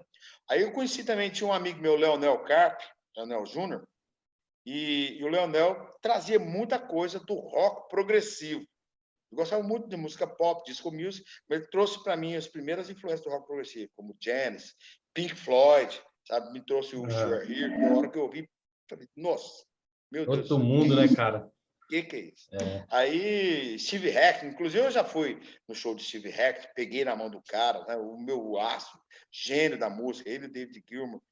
Fui lá em Minas assistir o show dele, fui assistir o show do David Gilmour lá em Curitiba, Roger Waters aqui em Brasília, e passei Phil Collins lá em São Paulo, inclusive eu tô com a camisa lá do show do Phil Collins. Doido. Lá da arena. E então, com isso eu fui aprendendo. Hoje, o meu estilo musical que eu mais curto é o rock progressivo. Tá? Essa música viajandona, longa, bem trabalhada, com letras e arranjos sofisticados. Mas eu curto reggae do Bob Marley, eu curto Peter Tosh, eu curto muito, curtia na fase dos anos 80, curti muito sob a influência do Kennedy Carvalho, curti muito heavy metal farofeiro, Black Sabbath, Dokken, Iron Maiden, sempre tive um pouquinho de nariz torcido para eles. Hoje Megadeth. Megadeth, eu fui até no show dele aqui em Goiânia. Eu assisti o show do Megadeth, curti pra caramba. Não é muito a minha praia, nem Megadeth, nem Metallica, mas eu curto muita coisa deles. Aí chegou aquele movimento grunge, né? Que é o Nirvana, Alice in Chains, o próprio Guns N' Roses. Aí eu não curti, não. Eu não curto Guns N' Roses, eu não curto essa galera, não. Tem sempre algumas músicas que são lendárias. E o New Metal? Com Linkin Park, paradas? Detesto. Detesto. Korn? Né? Não, o Korn até tem um CD dele aqui. Legal. Eu até não acho eles ruins, não. Mas o Linkin Park, por exemplo, é cara horroroso. Não gostava que ele trabalha, não. Mas gosto mais do Slipknot. Slipknot, gosto mais dos caras, que é um... Mais pesado um pouco, né? Mas assim, cara, no Brasil, hoje, uma banda de rock, cara, século igual nós estamos aqui hoje, 2021. Hoje o que tá bombando no Brasil é o quê? É o trap, é o funk, é o sertanejo universitário, cara. Meio que no Brasil, o rock and roll, cara, não sei se no mainstream mesmo tem, né, cara? Hoje uma banda que você falava que era ali. Pode ter, tipo assim, nos festival independente, mas, assim, no mainstream mesmo acabou, né, cara? Tipo assim, o que aconteceu com o rock and roll mesmo, assim, de estar no Gugu, de estar no Faustão, entendeu? Não tem mais, né, cara? Mas é no Brasil ou no mundo inteiro, cara? Que no mundo inteiro. Mas, assim, na Europa, por exemplo, o rock é dominante. O rock não morre lá, não. Sabe? Então, continua firme, forte, apesar do pop tá em evidência. Mas quem dita o mercado fonográfico no mundo são os Estados Unidos, né? O grande Satã. Ali que domina. Se você dominar o mercado mundial da música, aí pronto, você dominou. Aí vem a Anitta falar que ela é uma artista internacional. É nada. A Anitta tá mal, ela tá indo aqui. Né? Mas a carreira artística dela internacional está longe. Os grandes artistas internacionais nossos aqui não tem nada a ver com rock, que foi sempre o Tom Jobim, Milton Nascimento, Egberto Gismonti, né? E Hermeto Pascoal, Djavan, tá? Baden Powell, muitos anos atrás, e são caras realmente que fizeram, Astrid Gilberto, né? Fizeram muito sucesso lá fora, que levaram o nome, tiveram uma carreira internacional. Eu sigo muito aquele programa do Regis Tadeu, então concordo com muita coisa que ele diz, discordo de outras, de vez em quando ele fala muita besteira, passa informações erradas, sabe? Ele é meio malucão também, né, cara? Ele é meio além de músico, eu sou um curioso pesquisador, sabe? Leio vários livros. O último livro que eu li sobre música foi o do Lobão. Tá? É o seguinte, o Lobão ainda está tentando manter essa pegada mais rock, mas hoje o rock nosso está vivendo de passado. A hora Só que de essa clássico, galera né, cara? morrer, É. acabou. Não vem falar para mim que CPM 22, que tem lá aquelas as bandas aí, Charlie Brown, isso aí para mim não, não. Isso tá mais para pop do que para rock. Sabe? Nunca gostei também. Charlie Brown, comecei a gostar Aham. quando o cara estava bem deprê, estava mudando aquela postura radical dele, fazendo umas letras mais cabeça, né? Mas no Mas início, não. o resto nós estamos vivendo de o rock, a menos essa coisa aí lá no underground lá, né? É. Aquele rock lá que é feito lá nos porões ali, que ninguém toma coincidência, como Mas é uma galera que não tá focando muita grana, tipo assim, tá focando mais o estilo mesmo, cara. É o que tá fazendo essas músicas. é o meu caso. O pessoal me pergunta para mim assim, Marcão, você nunca gravou um disco? Você nunca mexeu com gravar? Eu falo o seguinte: quando eu tive oportunidade na época dos LPs, que era mais difícil de gravar, mais caro pra caramba, mas era comercialmente, se o cara era bom, ele estourava, Aham. beleza. Realmente fazia sucesso por merecido, né? Eu não tinha ainda material suficiente nem experiência. Hoje eu tenho experiência para isso e a gente vive aí desse formato do mainstream aí, né? Que é da mídia aí, para cair no mainstream aí, você tem que lançar nessas plataformas Tudo, né, cara? aí e deixar rolar, né? Uhum. Se eu for computar minhas músicas compostas, cara, eu devo ter umas 300 para 400 músicas Caralho, velho. compostas. Muita Tem, coisa. tem música para gravar disco de blues, uns 3 discos de blues, tem heavy metal, tem samba, tem música sertaneja de raiz, sabe? Tem música nordestina, que é a minha grande influência musical. Aham. E o rock apareceu com força. Adivinha com quem, cara? Quem? Quem que é o rei do rock aqui no Brasil? O rei do rock no Brasil? Só teve um só. Cara, Raulzito, pô. Raulzito, né? Aí falar eu mesmo. Eu pensei em outro nome aqui, mas. Quem? Fala aí que eu vou concordar ou não. Se eu vou concordar ou não, Não, fala. achei que você ia falar alguma coisa relacionada a Renato Russo, alguma coisa, viu? Não, não. Renato Russo, eu não considero a banda Legião Urbana nem como rock mesmo. São Aham. mais pro lado de um folk e de um pop. E tem, é claro, que coisa de rock lá, né? Aham. Muito influenciado pelos Smith, lá na Inglaterra, pelo Lou Reed, pelo Bob Dylan. E um dos grandes influentes do Renato Russo como compositor, além desses que eu já citei aí, foi o Belchior, que por sua Belchior. vez foi influenciado pelo Bob Dylan também. Aham. Belchior, para mim, depois do Bob Dylan, a nível de mundo, só perto do Bob Dylan, cara. Sabe? Entendi. O Bob Dylan é o mestre, né? Mas Belchior e, era.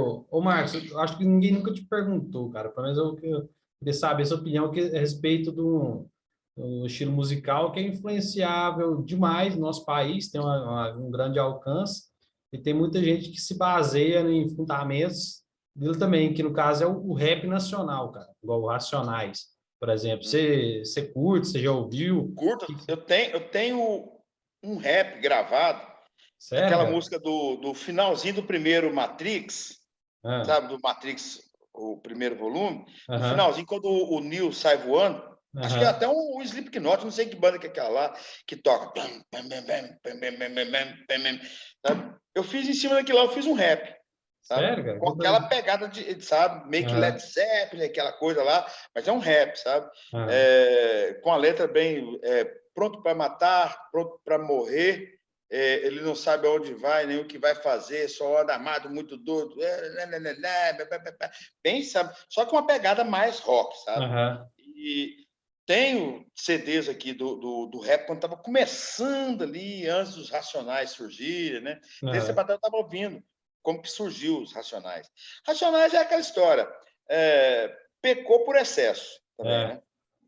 Eu tô É, lendo o livro deles aqui, cara, até um livro muito bom, que é do álbum deles quando ele explodiu mesmo, que foi aquele Sobrevivendo no Inferno.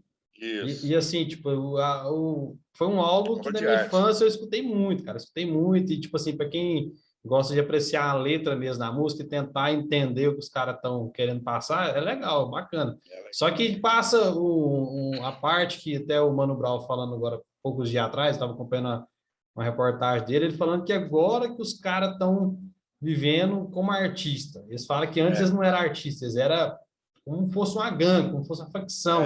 Eram meio que marginais ali É, do rap lá, né? os caras Aí, cantavam armados. Doideira. isso. Mas também o ambiente que estava lá, muito barra pesada, né, cara? Aí Aham, depois o rap, porque o rap quer dizer Rhythm and Poetry, surgido aham, lá nos Estados Unidos, que era a junção dos grafiteiros com os skatistas e aqueles dançarinos de breakdance lá aham. nos Estados Unidos, aqueles street dancers lá, né? Então, juntaram isso aí e fizeram um movimento artístico.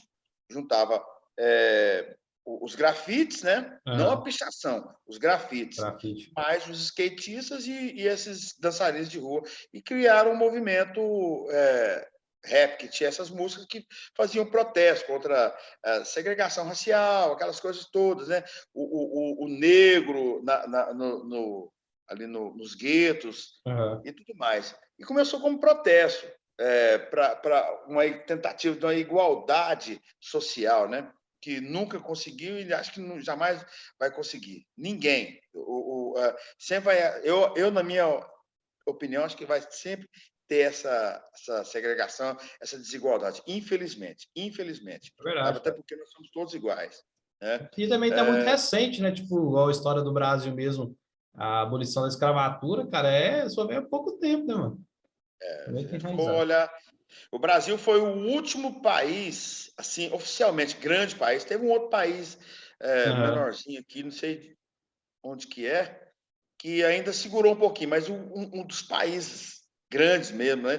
Foi o último país a abolir a escravatura, né? é. E essa abolição começou com os Estados Unidos, lá entre a Guerra da Secessão lá e tal, proposta pelo maior presidente da história, que foi o Abraham Lincoln, né? Tanto que foi assassinado por hoje, digamos assim, um cara de esquerda, digamos assim, um cara Aham. que tinha Militante aquela radical. coisa do comunismo, né? É. Deu um tiro na nuca do homem, matou ele numa peça teatral. E quase tentou botava bomba para atos terroristas. Era ele e o irmão dele. O irmão dele saiu fora e o cara continuou, até conseguir matar o Lincoln. Então é o Aham. seguinte, o rap, cara, o rap, eu tenho o maior respeito por os caras. Mas lendo uma vez na revista Bis, quando ainda saía a revista Bis, Uhum. é, depois virou Showbiz, eu vi uma matéria lá que o DJ Taíde e o DJ Hum, sei, H-U-M, Aham. eles falaram só, nós estamos pagando hoje esse preconceito contra os rappers pelos nossos excessos. Por quê? Porque eles fizeram músicas muito ácidas, Aham. jogando essa coisa de cor de pele aí e posicionamento social, né? O Citando as pessoas, preto, ódio. isso, Aham. incitando ao ódio, né? Aham. E o Racionais fez isso. O menino Racional, o Mano Mano Brown? Brown, ele Aham. é um petista também, É. comunista e tal. É um cara inteligente pra caramba. Muito, cara. É uma pena que caras como ele, Caetano, Gil, Zé Cabaleiro, esses caras mostrem tanto posicionamento político deles, até porque eles são famosos. Eu também, eu mostro meu posicionamento político, mas eu sou um bosta perto desses caras, né? Sou nada perto desses Oh, caras. mas o Mano Brown fez uma parada que eu curti, cara, que foi que quando perderam a eleição, ele fez tipo uma autocrítica, né? Não sei se você lembra daquele discurso dele, de falar, vamos voltar para base, vamos voltar para base, não sei o quê, e deu aquela arranca-rabo na galera, até o povo queria cortar ele, o Haddad deixou ele falar. Tipo assim, se tivesse a galera da esquerda com esse pensamento de fazer essa autocrítica, tentar repensar no que aconteceu, né, cara, seria mais interessante, pelo menos assim, não ter essa galera radical demais, né? Acho que foi nesse dia aí que ele falou que fazer discurso para o PT, a gente que está aqui fazendo para a turma do PT é fácil, a gente está falando a língua deles, agora quer ver a coisa diferente, né? Aí deu até que ele falar, vai se fuder, não sei o que lá e tal. Né? Mas é o seguinte, o Sabotagem, outro cara que estava em plena ascensão, foi executado lá, depois de sair da casa de uma das namoradas dele lá, foi executado, levou 5 dias lá, por conta dessa coisa, assim, dessa treta que tem. Infelizmente, o rap, assim como o hip hop, ele tomou caminhos, assim, meio que negros. Por quê? Esse pessoal lá do crime organizado, lá de São Paulo, Rio de Janeiro, começou a investir em pessoas para fazer propaganda, produzir rap, hip hop, para fazer apologia a drogas, à violência e tudo mais, né? Fazer uma apologia ao crime organizado. Então, se você for olhar direitinho, hoje tem rappers e cantores de hip hop aí que fazem verdadeira apologia e endeusamento do crime organizado. PCC, Fora a Comando lavagem Vermelho. de dinheiro, né? Que rola por trás. Lavagem de dinheiro, que acontece também aí no sertanejo, né? No forrozão lá, aquele negócio brega lá, tecnobrega, né? Você vê vários políticos aí precisa lavar o dinheiro, tá? Vou investir numa dupla sertaneja. Teve uma banda lá de Manaus, lá, até o cara lá, o secretário da Saúde, que era o médico, estava desviando dinheiro e investindo numa banda de forró, não lembro qual que é. Que doideira. Me corrija se eu estiver errado, se era calcinha preta, se era aviões de forró, alguma coisa lá. Então, ou seja, ele investia nesses caras, só citando um exemplo aqui desses nomes, mas ele investia nesses caras por quê? Vou produzir vocês, vou fazer lavagem de dinheiro, tá? E retornava o dinheiro, né, de corrupção, desvio de verba pública. Sacanagem. E assim também existe na música sertaneja. Né? Cara, mas eu sei, Assim, tipo assim, igual você falando aí da família que você curtia, você vê seu pai com a duplinha lá, cara, e o que você acha dessa galera hoje do sertanejo universitário? Você não já compôs um sertanejo universitário já também? rapaz, eu fiz esse tempo atrás, meu sobrinho, doutor Fernando lá, filho do Neival, irmão do João Ricardo, você sabe, você conhece, né? Agora é Fernando Anjo. Fernando Anjo. Eu fiz uma música para ele recentemente. Eu Ei, gosto cara. demais dele. O Fernando começou comigo, cara. Não, Começou tocando guitarra. Cara, eu vi seu Instagram hoje, tem uma foto lá antiga de vocês na banda lá, e tem lá atrás, assim, magrelinho oprimidinho, sabe? Magrelinho. Magrelinho. Eu falei, agora ele tá meio troncudinho, agora tá meio gordinho, cabelinho tupetinho, arrumadinho. Eu falei, Fernando, sertanejo universitário, parece que ele encaixou mais. Não foi, não? Melhor para ele, né? Lá na foto tá eu, o Junão, e a Nenéia, o Vini, tecladista, e ele, né? A gente ia tirar uma foto para fazer um show, sabe? Bem legal. E aí o Fernando, ele tocou, comprou guitarra, comprou cubo, sabe? Comprou pedaleira, tudo. E aprendeu a tocar muitas músicas. A gente dividia solos lá, e ele fazia um backing vocal muito bom. Tava aprendendo. E ele foi um dos causadores do final do meu projeto musical que eu tinha com o Luciano Apolinário, né? Que mais tarde entrou o Junão e o João Lobo, que já tocavam comigo.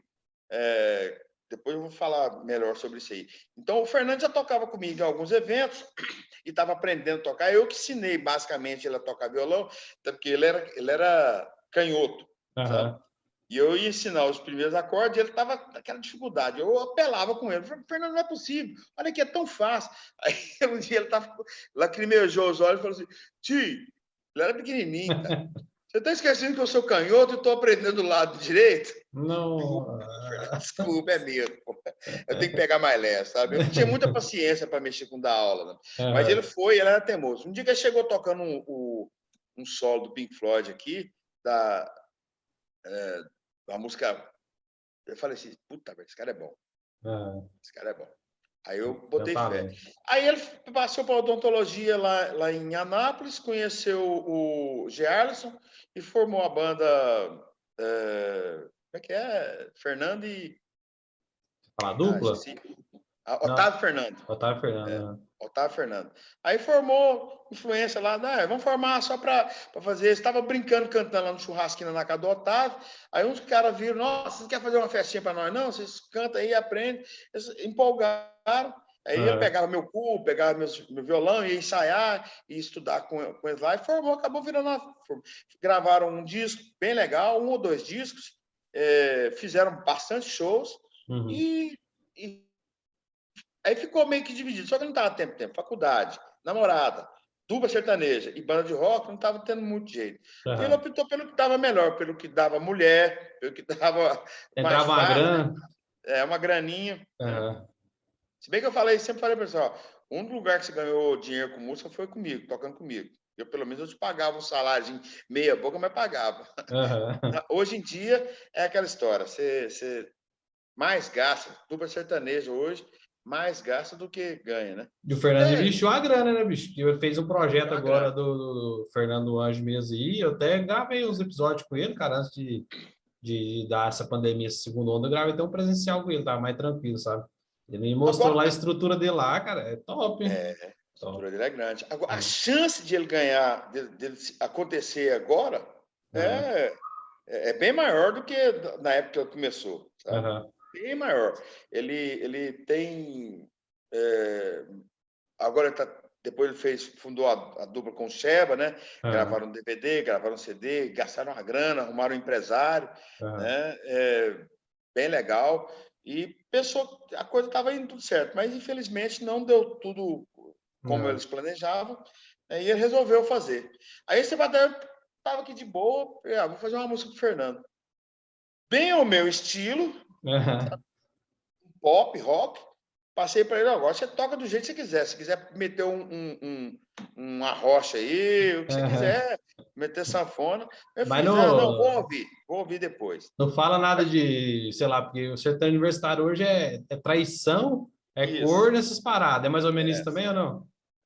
Não, não, não. Muito pelo contrário, é bem apaixonada mesmo, sabe? Ah, tá. Aí, chama Anjo. Fiz a música falando, chama Anjo, sabe? Uma homenagem a ele, já que ele adotou esse nome de Fernando Anjo, né? Todo mundo tem que Aham, adotar. É igual o Bob Dylan. Bob Dylan chama, na verdade, é Robert Zimmerman. A aham, abreviação de Robert é Bob, né? Ele pegou o Dylan, que é baseado num escritor norte-americano chamado Dylan Thomas. Ele pegou o Bob e o Dylan e fez Bob Dylan, né? entendi. Então tem Mas, sempre essa coisa. Marco, mas eu sei assim, cara, tipo, hoje no Brasil, cara, a galera que para alcançar uns voos maiores é partir mais para esse lado, tipo assim, do sertanejo universitário, do trap. Você nunca parou para pensar, falar, cara, bicho, sei lá, o rock não vai me dar tanta grana assim, eu vou entrar nesse barco com esses caras aí. Ou você já, tipo assim, não, para mim, não tô nem aí, foda-se, eu quero é manter que eu curto mesmo Cara, e isso mesmo. é isso aí. Eu sou tão conservador e um tanto quanto radical que Aham, eu resolvi não optar por isso. Não vou ceder às minhas origens, sabe? aham. E hoje eu já não me considero uma pessoa já, sabe, a idade já não me permite eu sonhar com voos de ser artista. Eu gosto dessa música da noite, eu gosto da noite, de bares, adoro, adoro. Nunca Uhum. quis, sempre tive medo disso aí. Eu tive um convite, assim que eu comecei os meus primeiros shows lá no Correntão, Paulão, Uhum. para variar, o Paulão e o Tobias foram os primeiros a abrir as portas para mim. Eu estava cantando lá, chegou um empresário, eu não me lembro quem que era a dupla, ele só Uhum. falou o seguinte, ó, eu tô com uma dupla lá, os caras já gravaram, tá, mas brigaram. E o segunda voz saiu. E eu precisava do segunda voz. Esse é o cara certo, cantando a música errada, no lugar errado. Aí eu peguei, não quero não, cara. Aí por Sério, quê?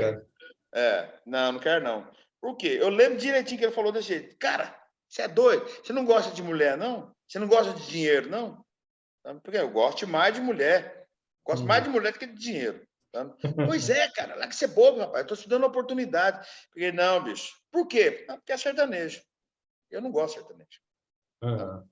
Aí, quando você me perguntou o que eu acho do sertanejo universitário, eu acho uma bosta. Sabe? Mas eu respeito os caras que fazem. Tem que respeitar, eu tenho que concordar, eu tenho que aceitar É. que o finado Cristiano Araújo fez o nome dele por méritos próprios. Aí Gustavo Lima. Gustavo Lima, Jorge Mateus, o Bruno Marrone, cara. O Bruno Marrone cantava aqui no barzinho, aqui no Verde Que Te Quero Verde, aqui, ó, junto com o Lutemberg, que eu te falei, o Lúcio Peixoto. O Bruno Marrone vinha cá fazer showzinho aqui, ó, aqui no Verde Que Te Quero Verde. Hoje é o diretor do deputado Lucas Calil. E era um barzinho, um dos melhores bares que teve aqui em Umas, do Luiz lá. Então, eu cantei lá um pouquinho. Uma vez levei a turma do Grêmio tudinho para lá, para cantar, sabe? Foi um show variadíssimo. E o Bruno Marrone vinha. Eles foram fazer lá em Damolândia, quando eu comecei a dar aula lá em Damolândia. Eu tinha a banda, era eu, Dinho e Wesley. E eu fui fazer um show lá. Fiz 3 shows lá. Sabe? O Bruno Marrone tinha feito um show lá, tinha dado 7 casais. Eu estava como professor... 7 casais lá no clube. E eu, como professor... Acho que um ano depois, estava dando aula lá, vou fazer um show aqui. E fiz as meninas do 3º ano caírem em cima para vender os ingressos e ajudando a divulgação. Rapaz, lotou que não cabia gente lá. Lotou que não cabia. Faturou, todo mundo faturou, elas faturaram, pagaram o cachê que eu combinei, sabe, com elas, pagaram satisfeitas, ajudaram na formatura delas. Aí, no ano seguinte, as outras do 2º ano... Estava fazendo 2º ano, quiser fazer, fizemos de novo, sucesso de novo. Aí no 3º ano, por a mesma, uma outra, a turma já que era do 2º, que agora está no 3º, foi fazer, mas não acreditou, sabe? Não acreditou assim, achou, não, vai ser sucesso, não tem erro, não, sabe? E esquecer que tinha festa junina, tinha outras festas, por todo lugar, não pesquisaram, sabe? E foi lucro para elas, sabe? Salvou. Mesmo assim, salvou. Deu muita gente. Mas foi muito legal, cara. Então, assim, se eu for contar a minha história de música, sabe, de festivais, assim, eu, o Ari, o Vaguinha, como músico, aquela hora que você me perguntou, quando foi que eu comecei a mexer com rock? Foi aqui no Nativos, tá ligado? Lembro demais, Nativos? Lembro do Nativos na quarta-feira, quinta-feira tinha aquela quintaneja. Sexta-feira bombava, cara, muito. Sexta-feira tinha uns showzinhos também. Cara, que umas que teve uma época... Quem organizava aquela agenda de shows era eu. Tá? Que o Rogério, que era o dono lá, ele falou assim, Marcão, você vai fazer o seguinte, eu estou precisando de ajuda. Você vai me ajudar a agendar os shows aqui, tá? E a gente pode ver isso aí. Porque, não, se você me der... Era o Talves, meu amigo Talves, Eduardo, que tinha um sonzão, puta som de qualidade, sabe? E sempre lá tomando conta da mesa lá de som. O som era até mais top. Um somzão velho, sabe? Mas era uma qualidade e o cara era muito bom para acertar som. E ele falou assim, Marcos, Rogério Simões, você me faz o seguinte, eu faço isso para você com o maior prazer, que eu tinha muitos contatos, tanto de bandas de rock, quanto de cantores de MPB e de dupla sertaneja. Dupla sertaneja nem tanto. Mas como o negócio estava pegando, sabe? Não, eu vou ser o seu diretor artístico aqui. Sabe? Ele topou. A única coisa que eu quero é que você me dê um show sozinho, eu e meu violão, e um show com a minha banda por mês. Eu, não, beleza. Aí foi assim. Então, eu fazia 2 shows por mês, um com voz e violão, cantando MPB e mais MPB. O pessoal fala que eu sou roqueiro, eu sou um misto, eu só não sou eclético. O eclético gosta de tudo, de bom e ruim, né? Eu tenho um gosto musical que eu costumo dizer que não tem a menor... Não vou ser o falso humilde aqui, não. Meu gosto musical é bom, eu só gosto de música boa. Só música boa. Se eu for pender para uma música ruim, por exemplo, o brega, eu gosto daquele brega genuíno, sabe? Do Falcão? Bregão antigo mesmo, Amado Batista, do começo de carreira, Odair José, aquela coisa assim, Carlos Alexandre, aquele brega mesmo, que eu admiro, que faz parte da cultura, né? Eu adorava, por exemplo, Genival Lacerda. Gosto a polêmica que tem também lá, eu vou muito para a Bahia, para o Nordeste ali, a questão da treta que teve, cara, não é da minha época não, mas talvez você pode lembrar. Dessa parada do rei, igual tem o rei Roberto Carlos, lá no Nordeste, lá de lá, preso lá, quem é o rei lá é o Amado Batista, cara. O Amado Batista que completa. Mas pergunta para o Amado Batista quem que é o rei. Ele fala que é o Roberto Carlos. Roberto Carlos. O Amado Batista era vendedor de disco. Uhum. E ele tinha, inclusive aqui em Umas, a discoteca de disco aqui, do Guido, Uhum. o pai do André, Som do livre, né? São Livre lá, o Guido começou trabalhando com o Amado Batista. A discoteca chamava RC7. Por quê? Porque o Amado Batista é tão fã, mas tão fã do Roberto, que ele colocou. O Roberto tinha uma banda chamada RC, Roberto Carlos, né, as iniciais, Uhum. 7, e o 7. Eram Uhum. 7 músicos que tocavam para ele. Então, o sonho dele era poder o Roberto gravar com ele, gravar uma música dele, e ele poder cantar. O Roberto Malo nunca deu assim, Nunca, esse né, velho? Que gostinho para ele. doideira, né? E Né? lá na Bahia Mas tem essa pilha lá das galera do. Tem, tipo assim, programa de rádio, cara, que só toca Amado Batista. Amado Batista, não, lá eles consideram muito. o Amado é foda. O Amado a gente tem É. que respeitar, aqui de Santa Helena, né? O cara é de Santa Uhum. Helena. Cantou aqui no Grêmio, foi vaiado, sabe? Sério, cara? Foi vaiado, foi menosprezado aqui. Caraca. Não era da minha época, não. Eu era bem criança, nem podia ir.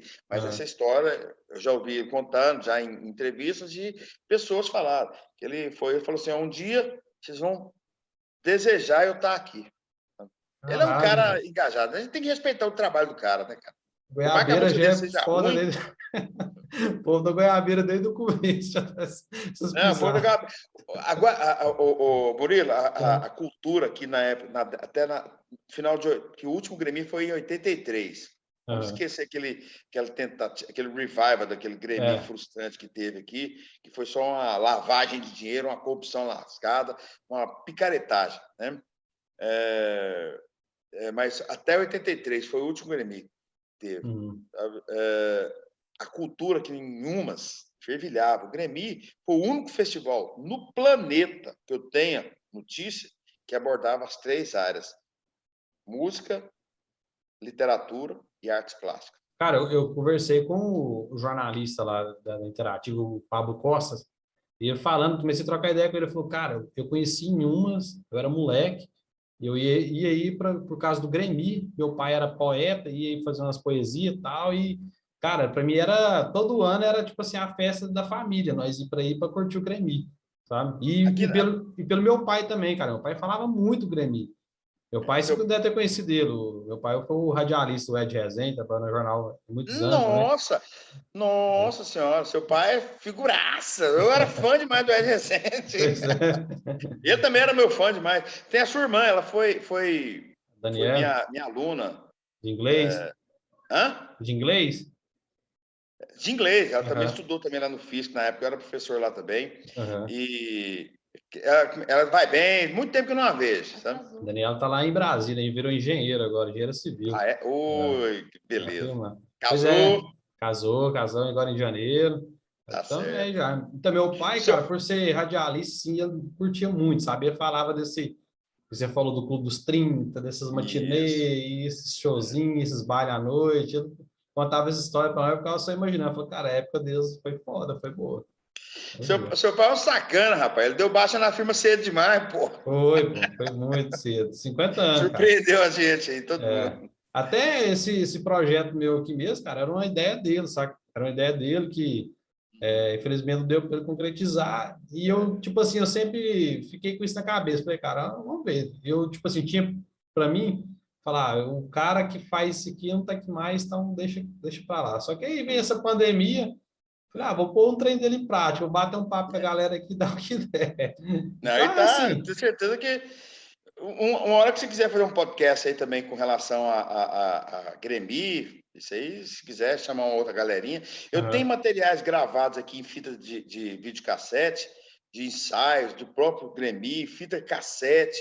Eu aham, tenho meu material, meus LPs, minhas fitas de videocassete, eu tenho tudo guardado aqui, sabe? Eu tenho um aham, material que conta a história, principalmente mais no final, do Grêmio, é, vasto, intenso, sabe? Muita coisa que eu aham. filmava, bastidores ali, sabe? A turma. Eu fui membro do Relíquia, clube hein? Isso é sempre. relíquia mesmo, cara. Eu fui um 30 anos também, eu participava. Eu me lembro da passagem do último Grêmio, cara. Aham, Porque o Grêmio é o seguinte: Grêmio, não é porque eu era participante e membro do Clube do 30, Grêmio sempre foi panelinha aham, ali. A mesa jogadora sempre era o pessoal da GEPEL ali que ganhava. Era só aqueles caras, Lucas Faria, Walter Mustafé, Braguinha Barroso, Maria Eugênia, Du Oliveira, aqueles caras, o Laércio Correntina, era sempre esses compadres. Aí vinha para a mesa jogadora, a galerinha lá, essa galerinha, quando eles não estavam cantando, eles estavam na mesa jogadora, aí trazia o maestro Leonardo Bruno, mas a esposa dele, punha a primeira dama do então prefeito, até ela foi da mesa jogadora, do então prefeito Luiz Otávio, na mesa jogadora. A mulher não sabe nada de música, né? A professora Eliane, lá do Balão Mágico também, ela entendia um pouquinho, mas em termos musicais, para julgar, né, cara? Para julgar, E assim eram vários. Ali na mesa jogadora, tirando o pessoal que mexia com música lá de Goiânia, Hamilton Carneiro, né, que também participava, eram poucos que sabiam realmente de música. Tinha aquela atriz lá da Globo que participava de novelas, até morreu recentemente, uma negona simpática pra caramba, esqueci o nome dela.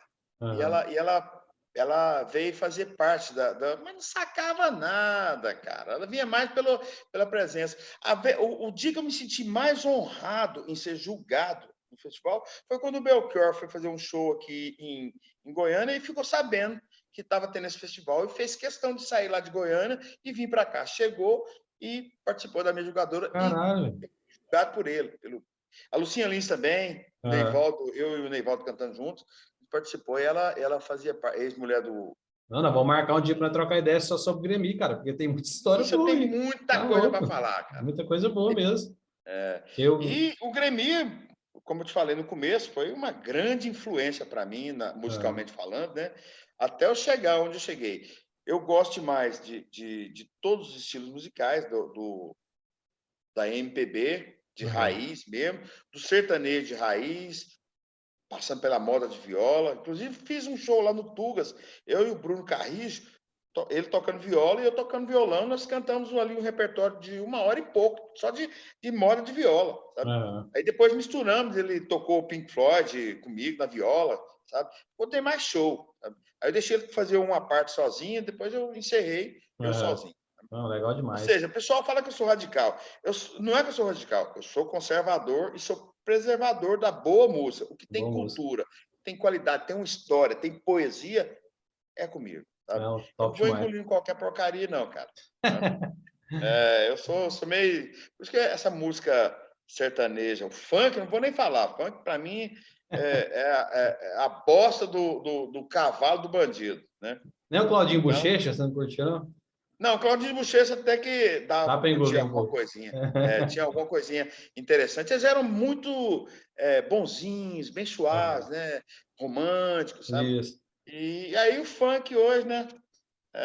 O dia que o pessoal lá dos meus alunos nas escolas, professor, tem quanto funk? Tem tudo quanto funk. O funk é depreciativo dos princípios da mulher, dos princípios morais e tudo mais, desvaloriza as mulheres, é muito agressivo, valoriza a droga, aquela coisa toda, é uma pornografia. Então, aí, não sei o que lá, eu pegava e cantava um trechinho do funk. Como é que é? Só fala de arma, droga e prostituição, cara. Isso. Marcelo, caralho, enfia o pastelão no cu. Essa droga tá uma merda com esse copo de caju. Sabe? Então, isso aí é lixo. E assim outras mais, né? Mas, infelizmente, essa praga dominou. E até recentemente, uns anos atrás, vieram 2 franceses aqui querendo tornar o funk como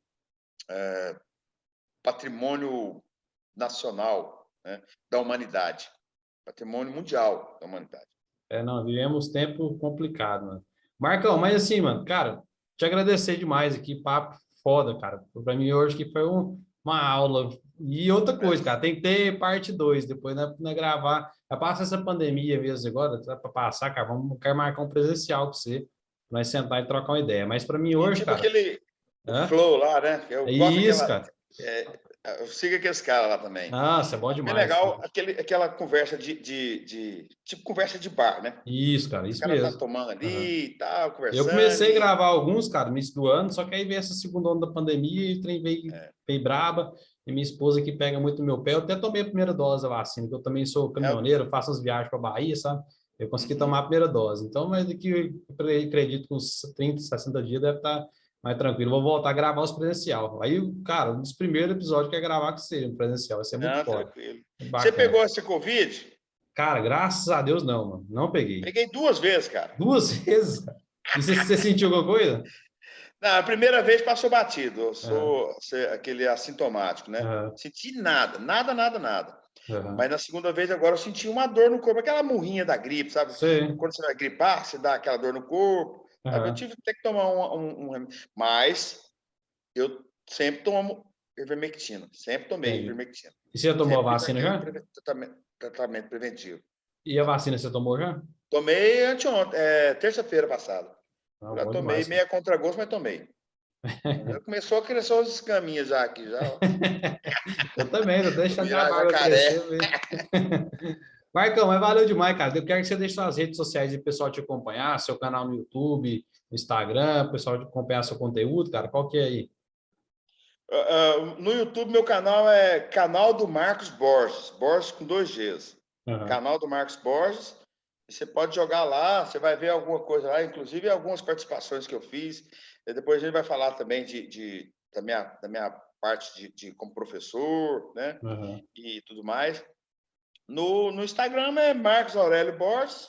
Eu E vou deixar o no link aqui na YouTube, descrição para a galera também acompanhar, ficar mais tranquilo, mas, cara, Facebook eu tô é. bloqueado, mas vai dar certo.